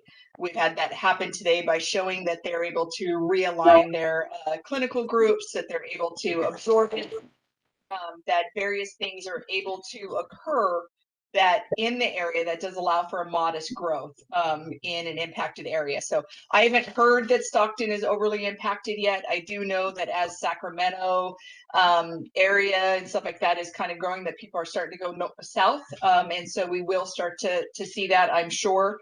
But I'm really asking that our committee members focus on these collaborative agreements, look at them, and if schools are able to find a way to grow without having any negative effect on the community around them, after they're able to show that the program is a not at-risk program, I would like you guys to consider that. Thank you. well, I agree with the chair that this is a school that really should make sure its ducks are in a row before it starts to expand. And on the collaboration form, you know, a number of the schools that are in Stockton really had a lot of negative comments about being able to absorb more students. So I really took that to heart. Can I speak? Could I have a few minutes to possibly address the board? I would very respectfully like to address a few things. First of all, I don't want to revisit Ontario because this is a separate campus proposal, but I do want to address one thing that I wasn't able to get off mute earlier and say. We realize there's this decrease, but one of the conversations was around having resources from the start and having a very supportive environment. And that is who we are at all of our campuses. We have successful programs across the country. And we work so hard with these students that we know require a little more TLC, a little more support. And so we work so hard to make sure that happens. And I think possibly that it was misinterpreted that the students were at fault for, or would put the actions into place after the students were unsuccessful, which was absolutely not the place. It's from day one, those support services are there. So pausing on that for a minute, last May we were asked to find a new location. Somewhere that wasn't impacted. But we had two really important things in mind. One was Tenet Health is a strong partner of ours across the country, and we wanted to maintain that. They want to do a dedicated cohort with us. We're still in the works on what that looks like. But we wanted to be sure that we were still to where we could work with that organization and do our dedicated cohorts. And I'll tell you one of the comments that come up from our clinical partners. They love to work with us because our students come from the community, they stay in the community. They don't come from outside California or other places of California, use up a clinical spot and then move away. They stay, they have deep roots in the community. So we really wanted to work around that. So Stockton, one of the reasons we chose Stockton is for several reasons. There's a lot of remote area that comes in there. And I heard Loretta talking earlier about collaborating with those more rural areas. And we would be able to do a lot of that, to have students in the remote areas, because typically they're only sitting in the classroom a couple of days a week. So those are all opportunities. And the other piece was we had very strong clinical partnerships that nobody else is using. The Brookdales, there's no one else in there. So we only overlap in just a few spots out of our 17 clinical partners. There are 7 that do some overlapping, but if you look carefully at our sheet, we're taking days that other people aren't taking. We're taking nights, we're taking weekends that the facilities attested to us that they're not using at that time. So we are really good partners when we're in the community. We want to work together. There's enough space for all of us to put the nurses out there that need to be out there. And we do give a very quality program to our students. And even though y'all are seeing a dip at Ontario, we're still well above expectations in the NCLEX. And so I just want to address those areas first, and then I'll open to your all's questions that you might have for me.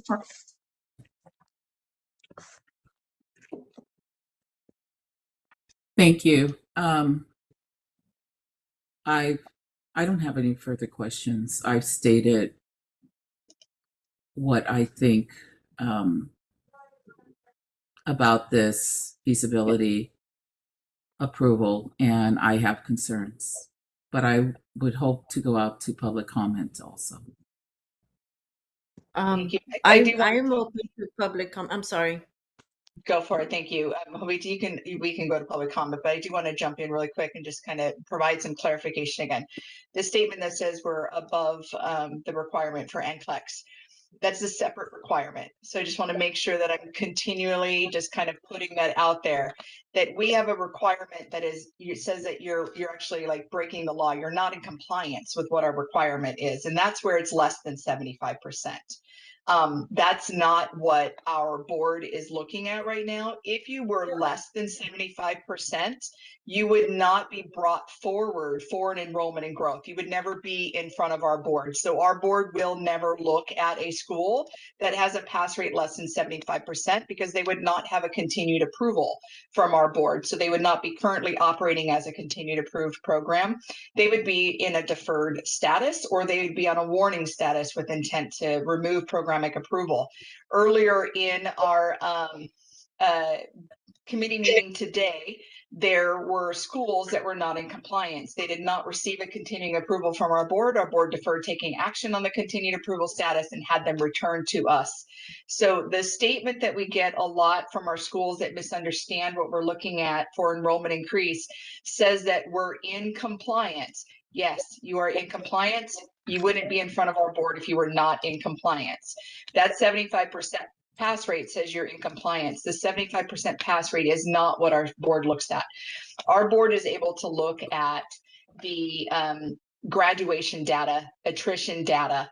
They're also able to look at the pass rate data and look for trends. They're able to look at complaints that have been verified. They're able to look at all of those prior to moving on to see how it's going to affect the greater community around and looking at whether or not you have the resources to support.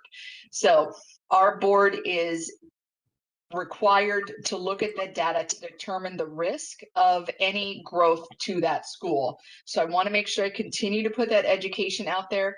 I know that the school believes that as long as they're above 75, that is good enough. That means that you're not breaking the law. Great, thank you, awesome. That means you're allowed to come forward. That means that you are able to be considered, but just a reminder, if you have a less than 75% pass rate, you would not be in front of our board at this point, and they would not be considering you for any kind of enrollment increase. When you're in front of our board, they're going to look at trends specifically over the last 5 years. That is what is on all of our forms. They're going to look at that. They're going to try to make a determination that shows that this program is not an at-risk program, and it is a program that they can feel good to be able to allow for the growth to occur, and that is done based on metrics. One of the rates that is not reported on yours is graduation rates. We pull that data from BPPE. When I pulled the data from BPPE to look at your graduation rates, they're all asterisks, they're all blank, right? And that's because you're a new program, so we don't have that data. So that's what our board has been saying, is they don't have the data that they need to be able to make the determination. So that's the sticking point. And then to take it back from when you guys were in front of us before and we said to look at a different location, the data that was in front of us at that point showed 100% pass rate. The data that we have today shows a 15% decrease. We don't have a trend because we don't know if it's going to stay at a 15% decrease or if it's going to go back up to 100%. We just don't have that data. And that's where our board is our board committee here is kind of hung up on. So thank you for hearing that. Thank you for allowing me to continue to provide that education and reiterate that out there. We will get it at some point, I promise. Everybody will understand the difference between the 75 being a non-compliance and what the board looks at for enrollment. I'm confident with that. And at that point, Jovita, if you want to go out to public comment, that's perfectly fine. Thank you. Thank you, Lori, for helping with that too. BRN moderator, would you take us to public comment? We will be opening for public comment now. I will be activating the question and answer feature. Please refer to the screen share for members of the public to see how they should type in their request for comment. I've activated the question and answer feature. Members of the public can indicate they would like to make a comment by typing into the question box, "I would like to make a comment." I'll pause for a moment for members of the public to type in, "I would like to make a comment." Amanda Sakota would like to make a comment. 1 second, please.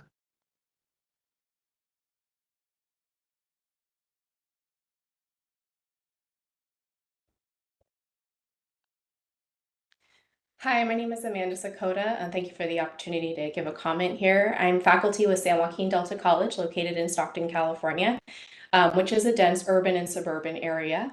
In my role as simulation coordinator, I'm aware of clinical displacements in real time, and as a clinical instructor, I'm at the bedside when we're trying to manage multiple schools and cohorts all at once.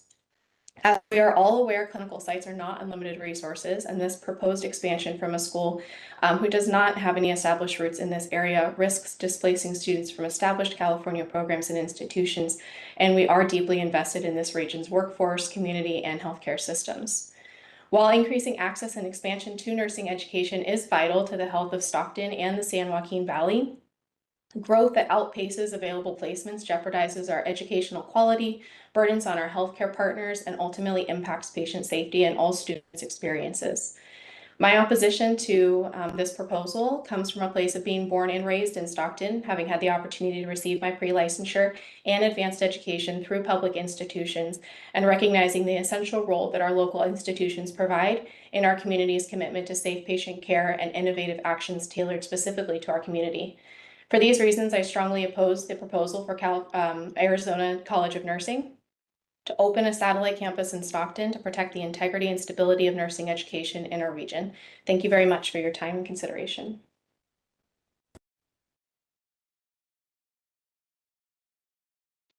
Thank you for your comment. Sarah Schweitzer would like to make a comment. 1 second, please.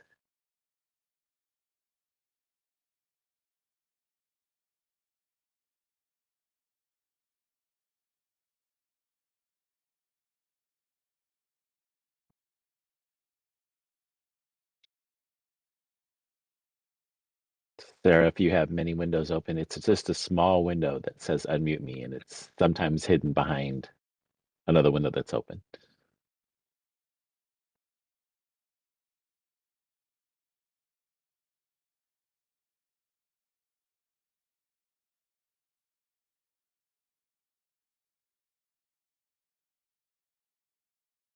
Okay, I'll come back to Sarah. Patty Hall would like to make a comment. 1 second, please.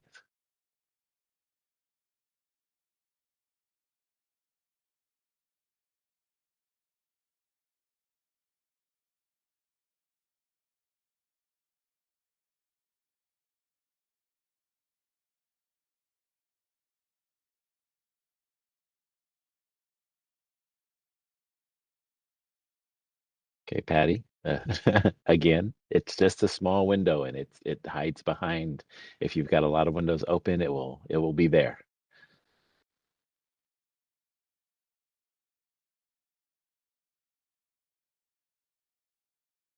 Okay, I'll come back to Patty. Delta College Stockton. Jerry, I'm sorry, I can't see the whole thing there. Hold on here. It looks like Jerry Hines would like to speak. Good afternoon, President Trujillo, EO Melby, and members of the board. I am Jerry Hinayan. I am the director of the nursing program at San Joaquin Delta College. I would like to respectfully express concern regarding the proposed enrollment increase and alternate site that's going to be established in Stockton. You will hear from some of my colleagues, and I will echo their analysis of our regions who will express similar concerns such as mine. While expanding nursing education is important, approval must be carefully weighed against regional capacity. Our area already faces significant competition for clinical placements across hospitals and community agencies, even among ourselves, the nursing schools that you will be hearing in a little bit. The most impacted specialty areas are OB, PEDS, and mental health. Adding 144 students annually in the region may further strain already limited clinical sites in these high-demand specialties, as well as available qualified faculty resources. Sustainable expansion requires verified clinical agreements, sufficient prepared faculty, and clear evidence that the consumer, the students, outcomes, and patient safety will not be compromised. Growth should not outpace the region's ability to provide high-quality, compliant clinical education. We are aware that there are many qualified applicants in our region seeking admission. However, as existing programs that have been here for a long time, we carefully balance our enrollment decisions with the actual capacity of our hospital partners to provide safe and compliant clinical placements, which we understand well through our long-standing partnerships with them. I respectfully ask the board to carefully evaluate our regional clinical capacity before approving this request. Thank you for your consideration. Thank you for your comment. Ray Charles would like to make a comment. 1 second, please. And I will come back to those of you that I tried earlier. I will come back.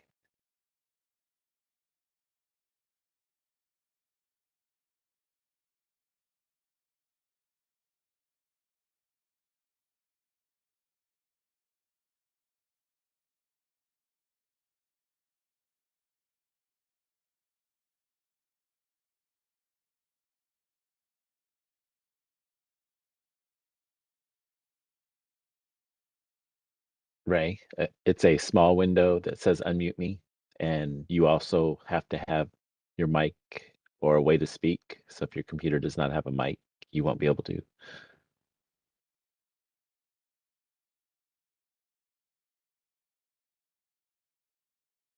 I'll come back to you. Did I get it? Wait. Oh, there you are. Sorry. One more time. You had it. There you go. Okay. So I will introduce myself. My name is Ray Cheris. I'm one of the associate professors at the University of Pacific entry-level master's program, located both in Sacramento and Stockton. I want to echo the other people that have commented in that we are very challenged to get clinical placements. Being an entry-level master's program, we still require all the pre-licensure clinical space, and we are very creative in using all different types of clinical placement, including simulation, including outpatient areas, including other things. In addition to our partners there at San Joaquin Delta College, we also require public health placement, and that is also very challenged. We are very attached to our community. I was born and raised in Stockton. I was the chief nurse executive at St. Joseph's Medical Center for many years. Even at that point, in that experience, we were always challenged for clinical placements. Maybe some of these facilities are saying that they don't use some of those other times, but they don't give them to us either. So many times we have said, we'll come 24 hours a day, anytime. We'll come on the weekends, and oftentimes those clinical placements just don't work for the facilities. And so we don't have those available. In addition, we are concerned in this case that there was inaccurate representation on the community response form. Our director was contacted and did say that they were not supportive, and that's not what is reflected on the community. I think it was that they did not get an answer, but the answer was we were not supportive of having a new program start in this area. We do use the surrounding areas, as was pointed out. There is a lot of rural surrounding areas. We use those for our public health and for small placements, but those small hospitals do not want to give large clinical groups that are usually required to get through the prerequisites for our pre-licensure program. So I'm grateful for the opportunity to talk about this, and would like you to know that we really believe that our community cannot have 144 more students coming in each year.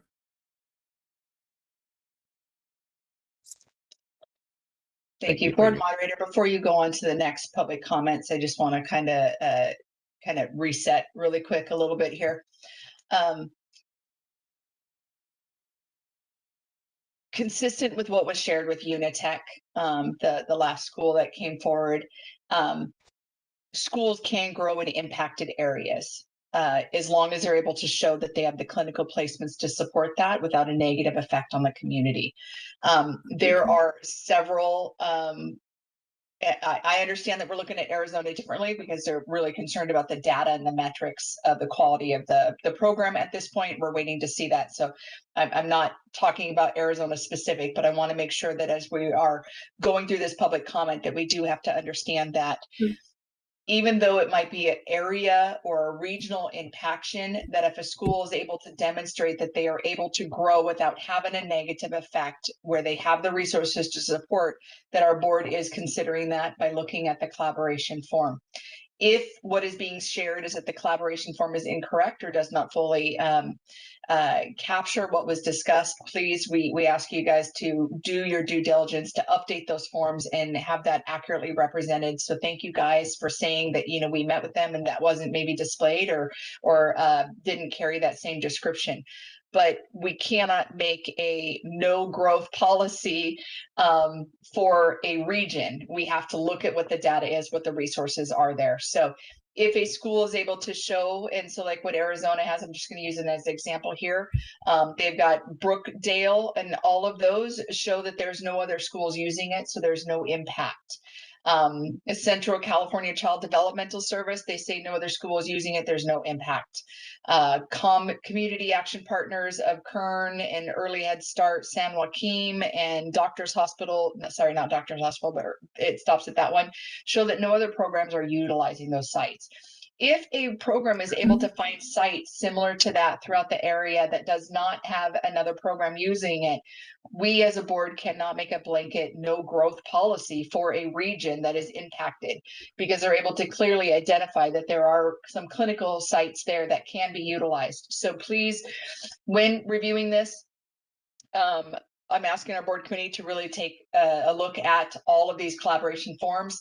If they're asking for a number that is higher than what the collaboration demonstrates that they can manage with no impact, then the recommendation would be look at altering the enrollment numbers and having that discussion. But the people that are coming into public comment, if you notice that you're on this collab form and you notice that it's incorrect, please continue to let us know. We want the school to be aware. We want the school to be able to collaborate with you guys to be able to come in and get that accurate information out there. So thank you again for pointing that out. Thank you for sharing that the data that is on this collaboration form needs updated. I'm sure our school is willing to do that as they continue to work forward on that. So thank you for that. Back to public comment. Thank you for taking a minute to let me interrupt, and we'll go back to public comment. Thank you. Thank you for your comment. Wendy Matthew would like to make a comment. 1 second, please.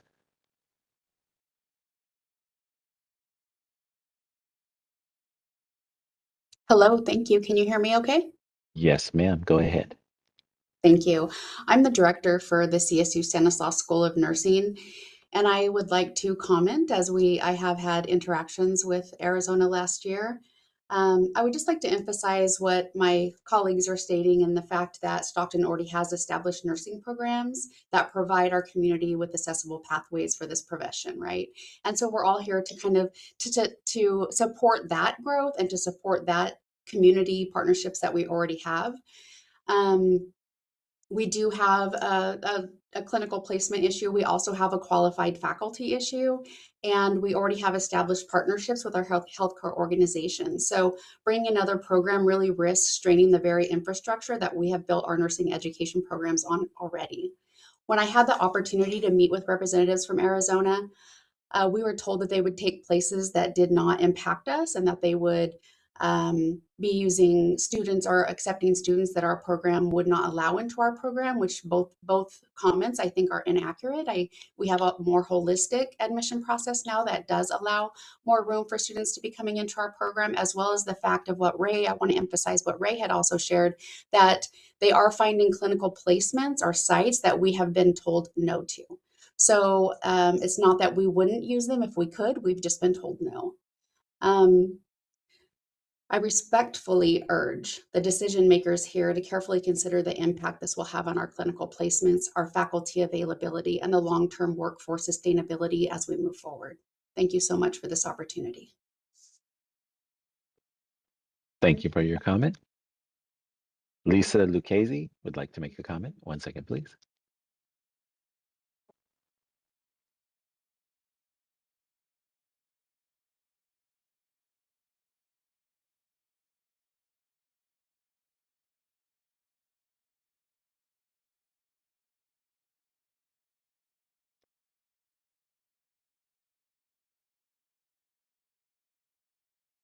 Lisa, if you see the small window, just hit unmute me. You only have to press it once. You don't double click on it. There you go. Can you hear me now? Yes, go ahead. Thank you. Good afternoon. My name is Lisa Lucchese. I'm the Dean of the Health Science Department at San Joaquin Delta College. I'm here with fellow colleagues and part of our region, and we are here to respectfully oppose the addition of the Arizona College of Nursing in Stockton region. As mentioned before, our region faces significant limitations in available clinical placement sites. Existing programs are working diligently to secure and maintain our placements for our current students.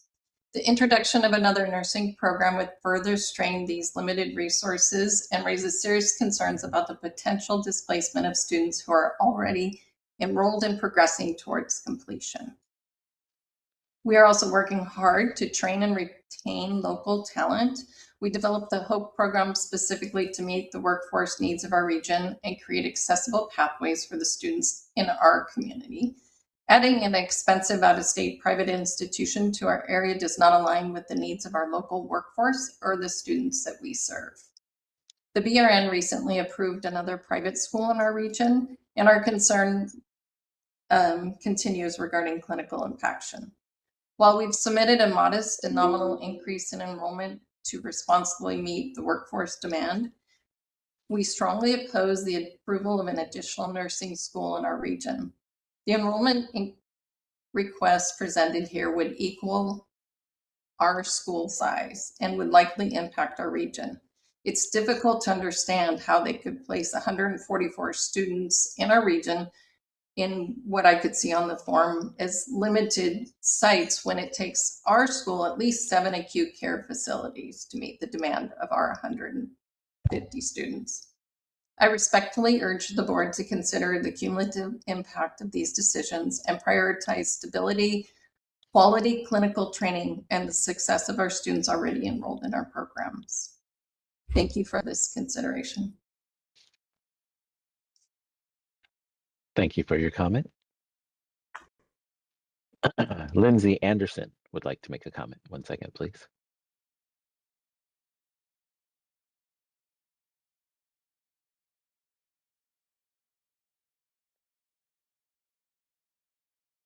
Hi, can you hear me okay? Yes, ma'am. Go ahead. Thank you for your time. My name is Lindsay Anderson. I teach with Dr. Charas at University of Pacific, and I appreciate all of the comments that others have shared here today. I know that the primary discussion today is not about whether we're impacted or whether they're, I understand that's not what the board is aiming to achieve, but I did want to add, as others have, about the volume of clinical sites that are needed. And I wanted to highlight specifically pediatrics, which is a challenge in the Central Valley. There just are not a lot of beds where children are treated. And so I just want to highlight that as one particular area of concern when we consider adding new programs. So as Dr. Charas said, I respectfully request that this program not expand. Thank you.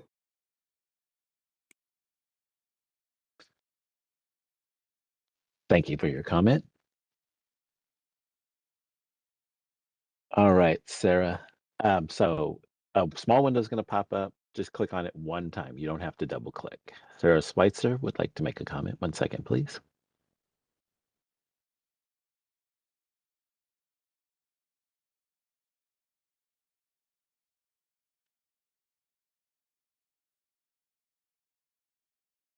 Oh, I saw it.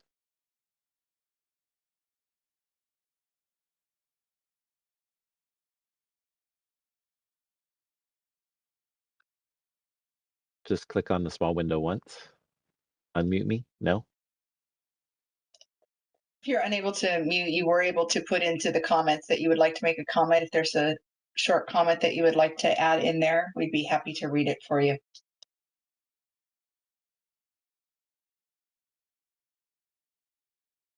Okay, I'm going to go to Patty Hall.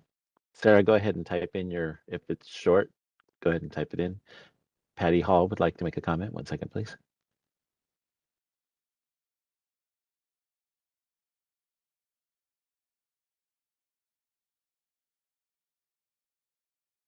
And Patty, it's a small window, says unmute me, and you only have to press it once.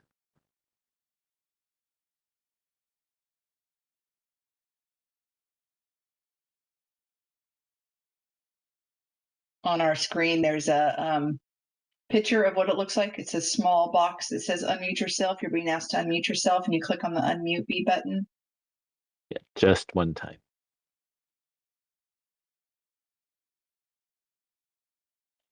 Again, if you're not able to come off mute, we will accept a written comment into the section, as we do know that you were able to say, I'd like to make a comment. So if you're able to do that, we'll read it aloud. Do you want me to read Deborah Finn Romero's comment? Yes, please. Yeah. She asks, I would like clarity on the regional areas. The latest dashboard I can locate online indicates that Bay Area is Region 1, Greater Sacramento is Region 4. Is there a more up-to-date map available online? ? No, there's multiple maps. So that's the discrepancy that we work with on a regular basis. I apologize for that. So our regional data is based on the census data. And so we do a comparison on our board website. It does show what areas we look at, and it's based on the consensus data, and it is in alignment with how DCA reports their regional data. In our UCSF report that we contract out, their regions are determined slightly different.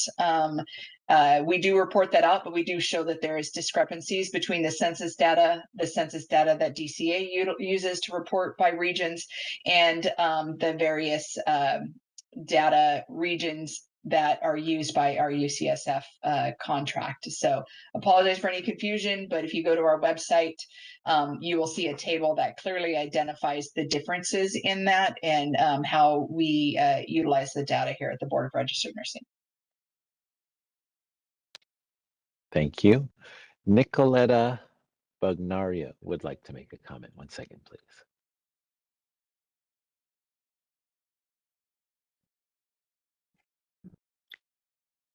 Hello, can you hear me?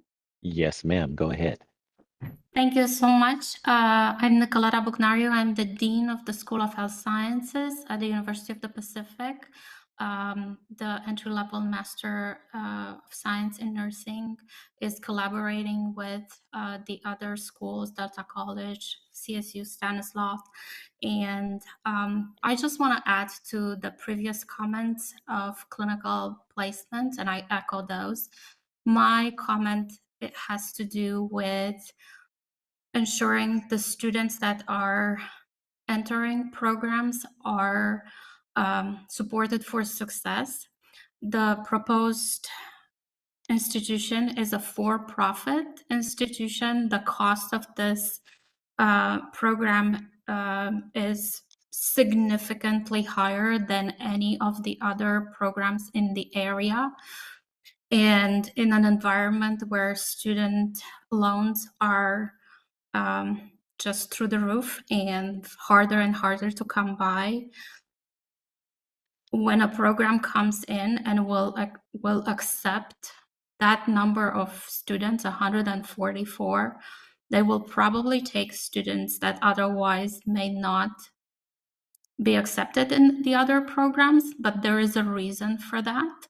And we need to grow while protecting the students and while staying within the capacity of the region. So I respectfully request the board to not approve this new nursing program in our region. Thank you for your comment. Thank you. And just a really quick redirect for our committee and our public. Our board is aware of tuition prices, but that is not something that we are allowed to take into consideration for granting enrollment increase or decrease or anything to that effect. So we do have an awareness of tuition, but that is not something that is written in our law that we can take into consideration. So appreciate that feedback. Thank you for that. But again, not something that our board can consider. Patty Hall, our comment is, my concern is also for the mental health placements that we are currently being impacted with.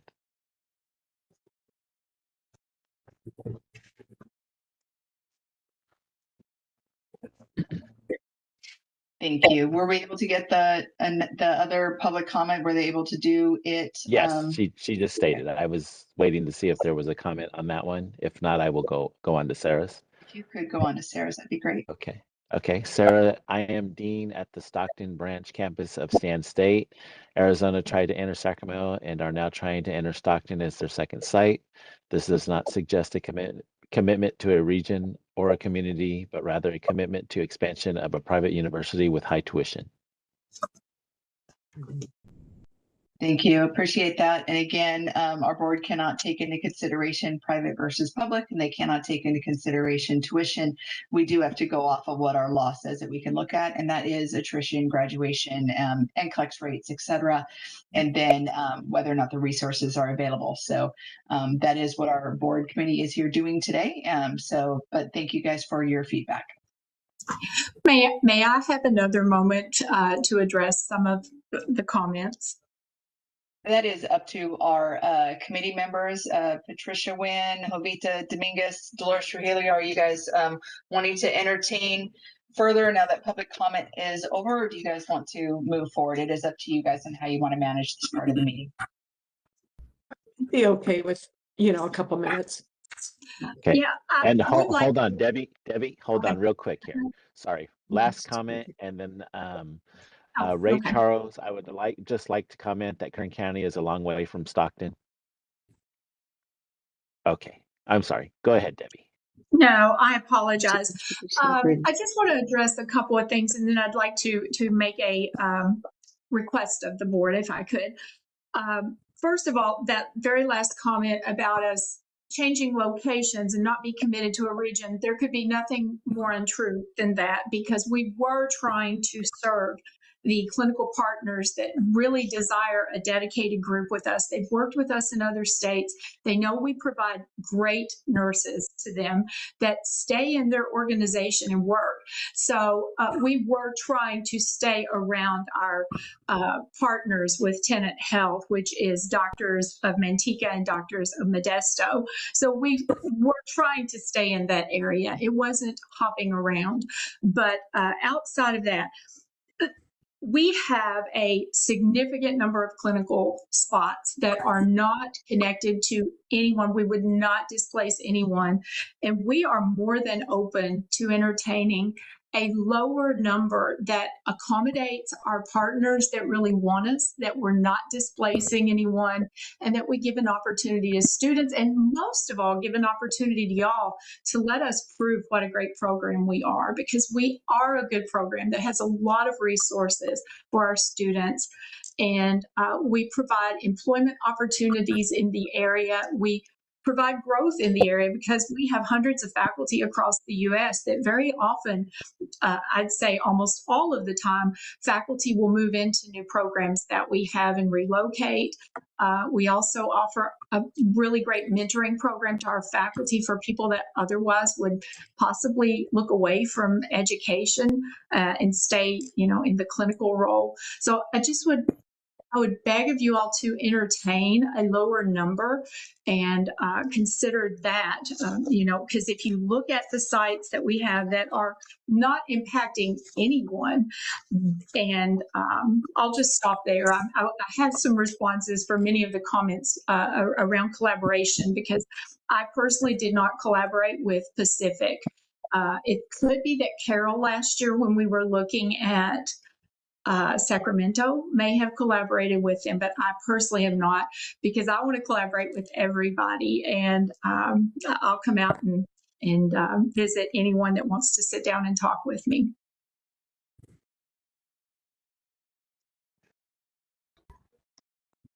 Madam Chair, may I speak or share a few comments just to tag on to my colleague Debbie Long? I'm Jason Dunn, the Chief Academic Officer for the college, so I oversee all the academics for the organization. Really want to start with just saying thank you very much to the chair and the members of the board for your time and review and really thoughtful consideration of our application. Also appreciates the board's diligence and your need for further sufficient data to support a fully informed decision. And I really also appreciate the many comments today from our clinical partners in the area. And to Debbie's point, we want to work together collaboratively as we move forward. So just want to share that Arizona College remains confident in our strength and our stability and our academic integrity of our program model. And we've had consistent success from a regulatory compliance perspective to academic outcomes across the nation. So if the board is not at a point to grant approval during this meeting, we respectfully request consideration of a deferral to a future board meeting date. And a deferral would simply mean or provide the college with the opportunity to gain the additional data as discussed with our previous agenda item, and then any additional information, clarification, or data the board may find helpful. So please know we remain fully committed to continuous quality improvement, student success, and we're aligned completely with California BRN board's public protection mission. So I just want to say thank you so much and appreciate your guidance and direction.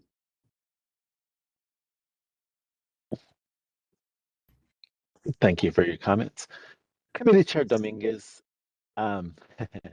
There are no other requests for comments on the WebEx, and we have no in-person representation in BRNHQ. Would you like me to close this window? Yes, thank you. Committee members, what are your suggestions? Should we consider defer to the board or to the full board? I'd be inclined to defer until we have more data. Yeah, same Yeah, thing. it sounds like. Defer. I'm sorry, Dolores, what'd you say? Defer Okay, until defer. August 2027. Yes. I'll second that. Okay, then we will vote on that. I, Jovita Dominguez, votes yes. President Trujillo? Is that an acceptable motion, Lori? Yes, it is. Okay. Dolores Trujillo votes yes. Trisha Wynn? Wynn, yes. Motion carries. This is Reza. Just wanted to jump in real quick. We can leave it as is. I just wanted to make sure that the committee is kind of comfortable with where they left the school as far as what you want to see at the next board meeting. There may be a sufficient kind of understanding of it, or if you want to provide further clarification, that's fine. Reza, we deferred until August of 2027 to get more data. Yeah, to get more data. What Was it 27? Yes. They're thinking of August 2027 for more data. Is that's for the attrition rate, that's for graduation rates, and that's for NCLEX data. Because right now what it's showing is NCLEX is a 15% drop and attrition is about a 10% increase. And so we don't have any data to show that it's not going to continue to drop or if it's going to stabilize. So they're looking at that to allow for a enrollment increase once that data has been received and can be evaluated. But with only 2 years of data, and that shows a steep drop and a steep increase, it was something that they were saying that is not. They're not Plus, able it's to make. reflective of what we did with the Yeah. other Arizona. Same school, different. Same school, same One was an process. enrollment increase, one's a new campus, same concern. And additionally, in this location, there was a lot of collaboration issues that were brought forward. And so we would like to see additional collaboration issues clarified when they do return.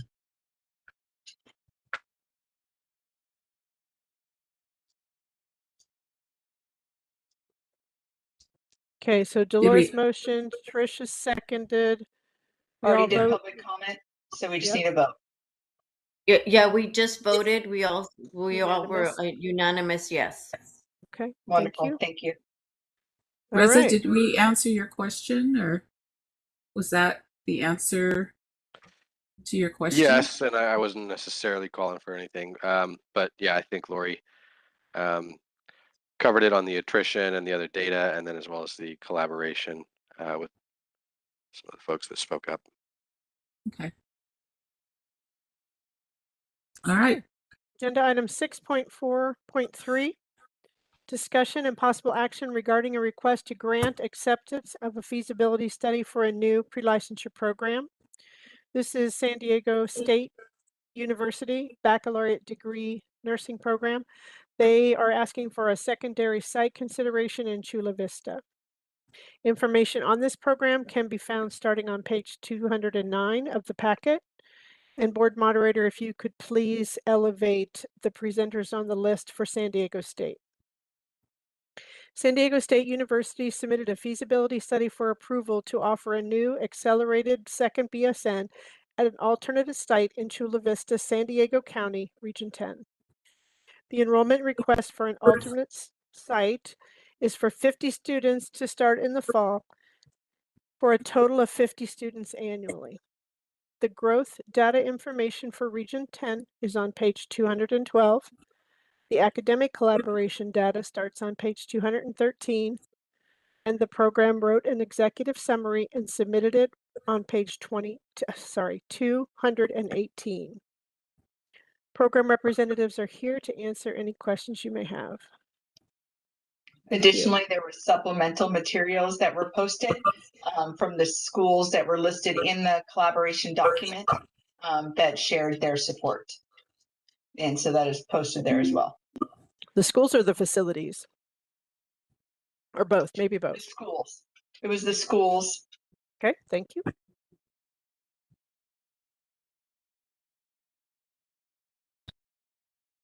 I mean, data looks good for me. Yeah, I thought They this one. collaborated. Oh, I'm sorry. Go ahead. No, go ahead. I'm sorry. I like their data. I like their numbers. I'm waiting to hear what either one of you want to say. I Same have a thing. question. I liked the numbers. I liked the collaboration. I mean, honestly, the collaboration was so helpful with this. It was very Of course, good. it helps to have a highly functioning consortium. True. I have a question for the committee members. Chula Vista, that's not a concern? I'm not very savvy on that area. So Chula Vista is within San Diego. So San Diego is an impacted region. Absolutely. That is a concern. However, what was demonstrated today on the collaboration forum and the utilizing of the Nursing Education Consortium in that area is that they worked that out, and they worked out the ability to provide high quality clinical placements without having a negative effect on the other programs. And that was also demonstrated where the programs actually reached out and provided letters of support that are in the supplemental material saying that the programs in that area are supportive of this increase because of the collaboration that did occur.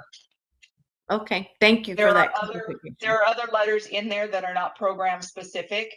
However, our board can only take into consideration the academic collaboration, not workforce, not that we have a mayor or a legislative representative that want to support it. We understand that, we hear that, but the board's ask is to look at the quality of the program and then the resources to support it, and that is what was done. Thank you. So it sounds like we probably sound like we're gonna recommend then. Are you guys okay Yes. with that? Yeah, I have All no right. further questions. Okay, so recommend acceptance of feasibility study for a new pre-licensure nursing program secondary campus in Chula Vista, requested by San Diego State University Baccalaureate Degree Nursing Program with an enrollment pattern of 50 students each fall, for a total annual enrollment of 50 students. I'll second that. Yeah. Thank you, Tricia. BRN moderator, may we go to public comment? And thank you.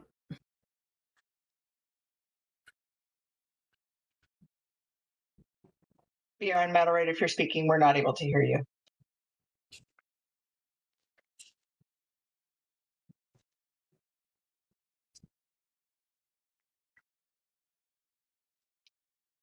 We see the slide for public comment, but Mark, we're not able to hear you speak and give direction. His battery ran out. I'm Right. just kidding. I don't know. We've been on for We a still while. have one more committee meeting after this. Yeah, he needs to save a little bit of energy for the next committee, or a lot more. And then while we're waiting for our board moderator to be able to come off mute and speak, it is showing that he is still on mute, which is why I'm saying that. So hopefully he's able to come off mute and speak. Stanbridge, which is the next agenda item, will not be heard today. They are being deferred out to the next Education Licensing Committee meeting. So this will be our last agenda item, and then we will adjourn to follow. So as soon as our board moderator is able to come off mute, we will open up to public comment, receive the public comment, and then move on.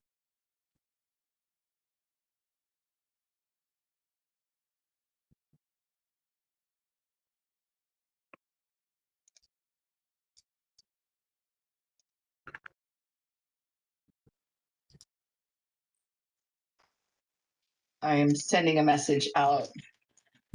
Can we do a 5-minute? Yeah, we can. Well, let's come back Bio break. at 3:45. Yeah, go ahead and take a bio break, 3:45. That'll give us time to Okay. figure Can you out what's hear me going now? on.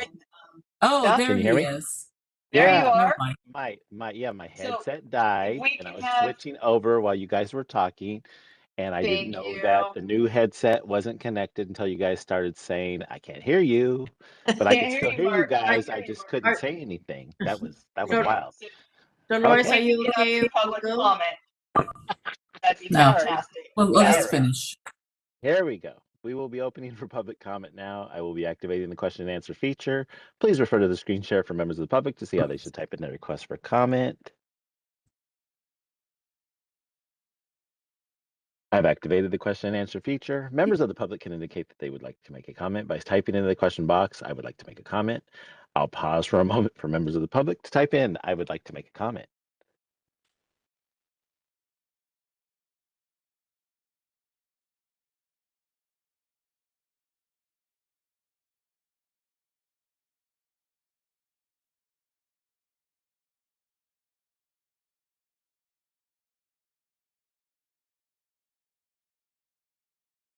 Committee Chair Dominguez, there are no public requests for comments on the WebEx. We have no in-person representation in BRNHQ. Would you like me to close this window? Jovita, you're Yes, on thank mute. you. Thank you. I just noticed that. That's all right. Thank you. I appreciate that. I will take it to a vote. Jovita Dominguez votes yes. President Trujillo Dolores Trujillo votes yes. and Trisha Wynn. Win, yes. Motion carries. Dr. McCarthy, thank you very much. Everyone, thank you very much. And I believe this takes us to 7.0 adjournment. Thank you, everyone. It does. Thank It does. you. And so thank you guys for this committee. You guys are able to jump off. Trisha, I'm going to ask you to stay on and be ready for our next committee. Yep. EIIC will start at 4 p.m. We're going to give our staff a 15-minute break so that we can get ready to start for 4 p.m.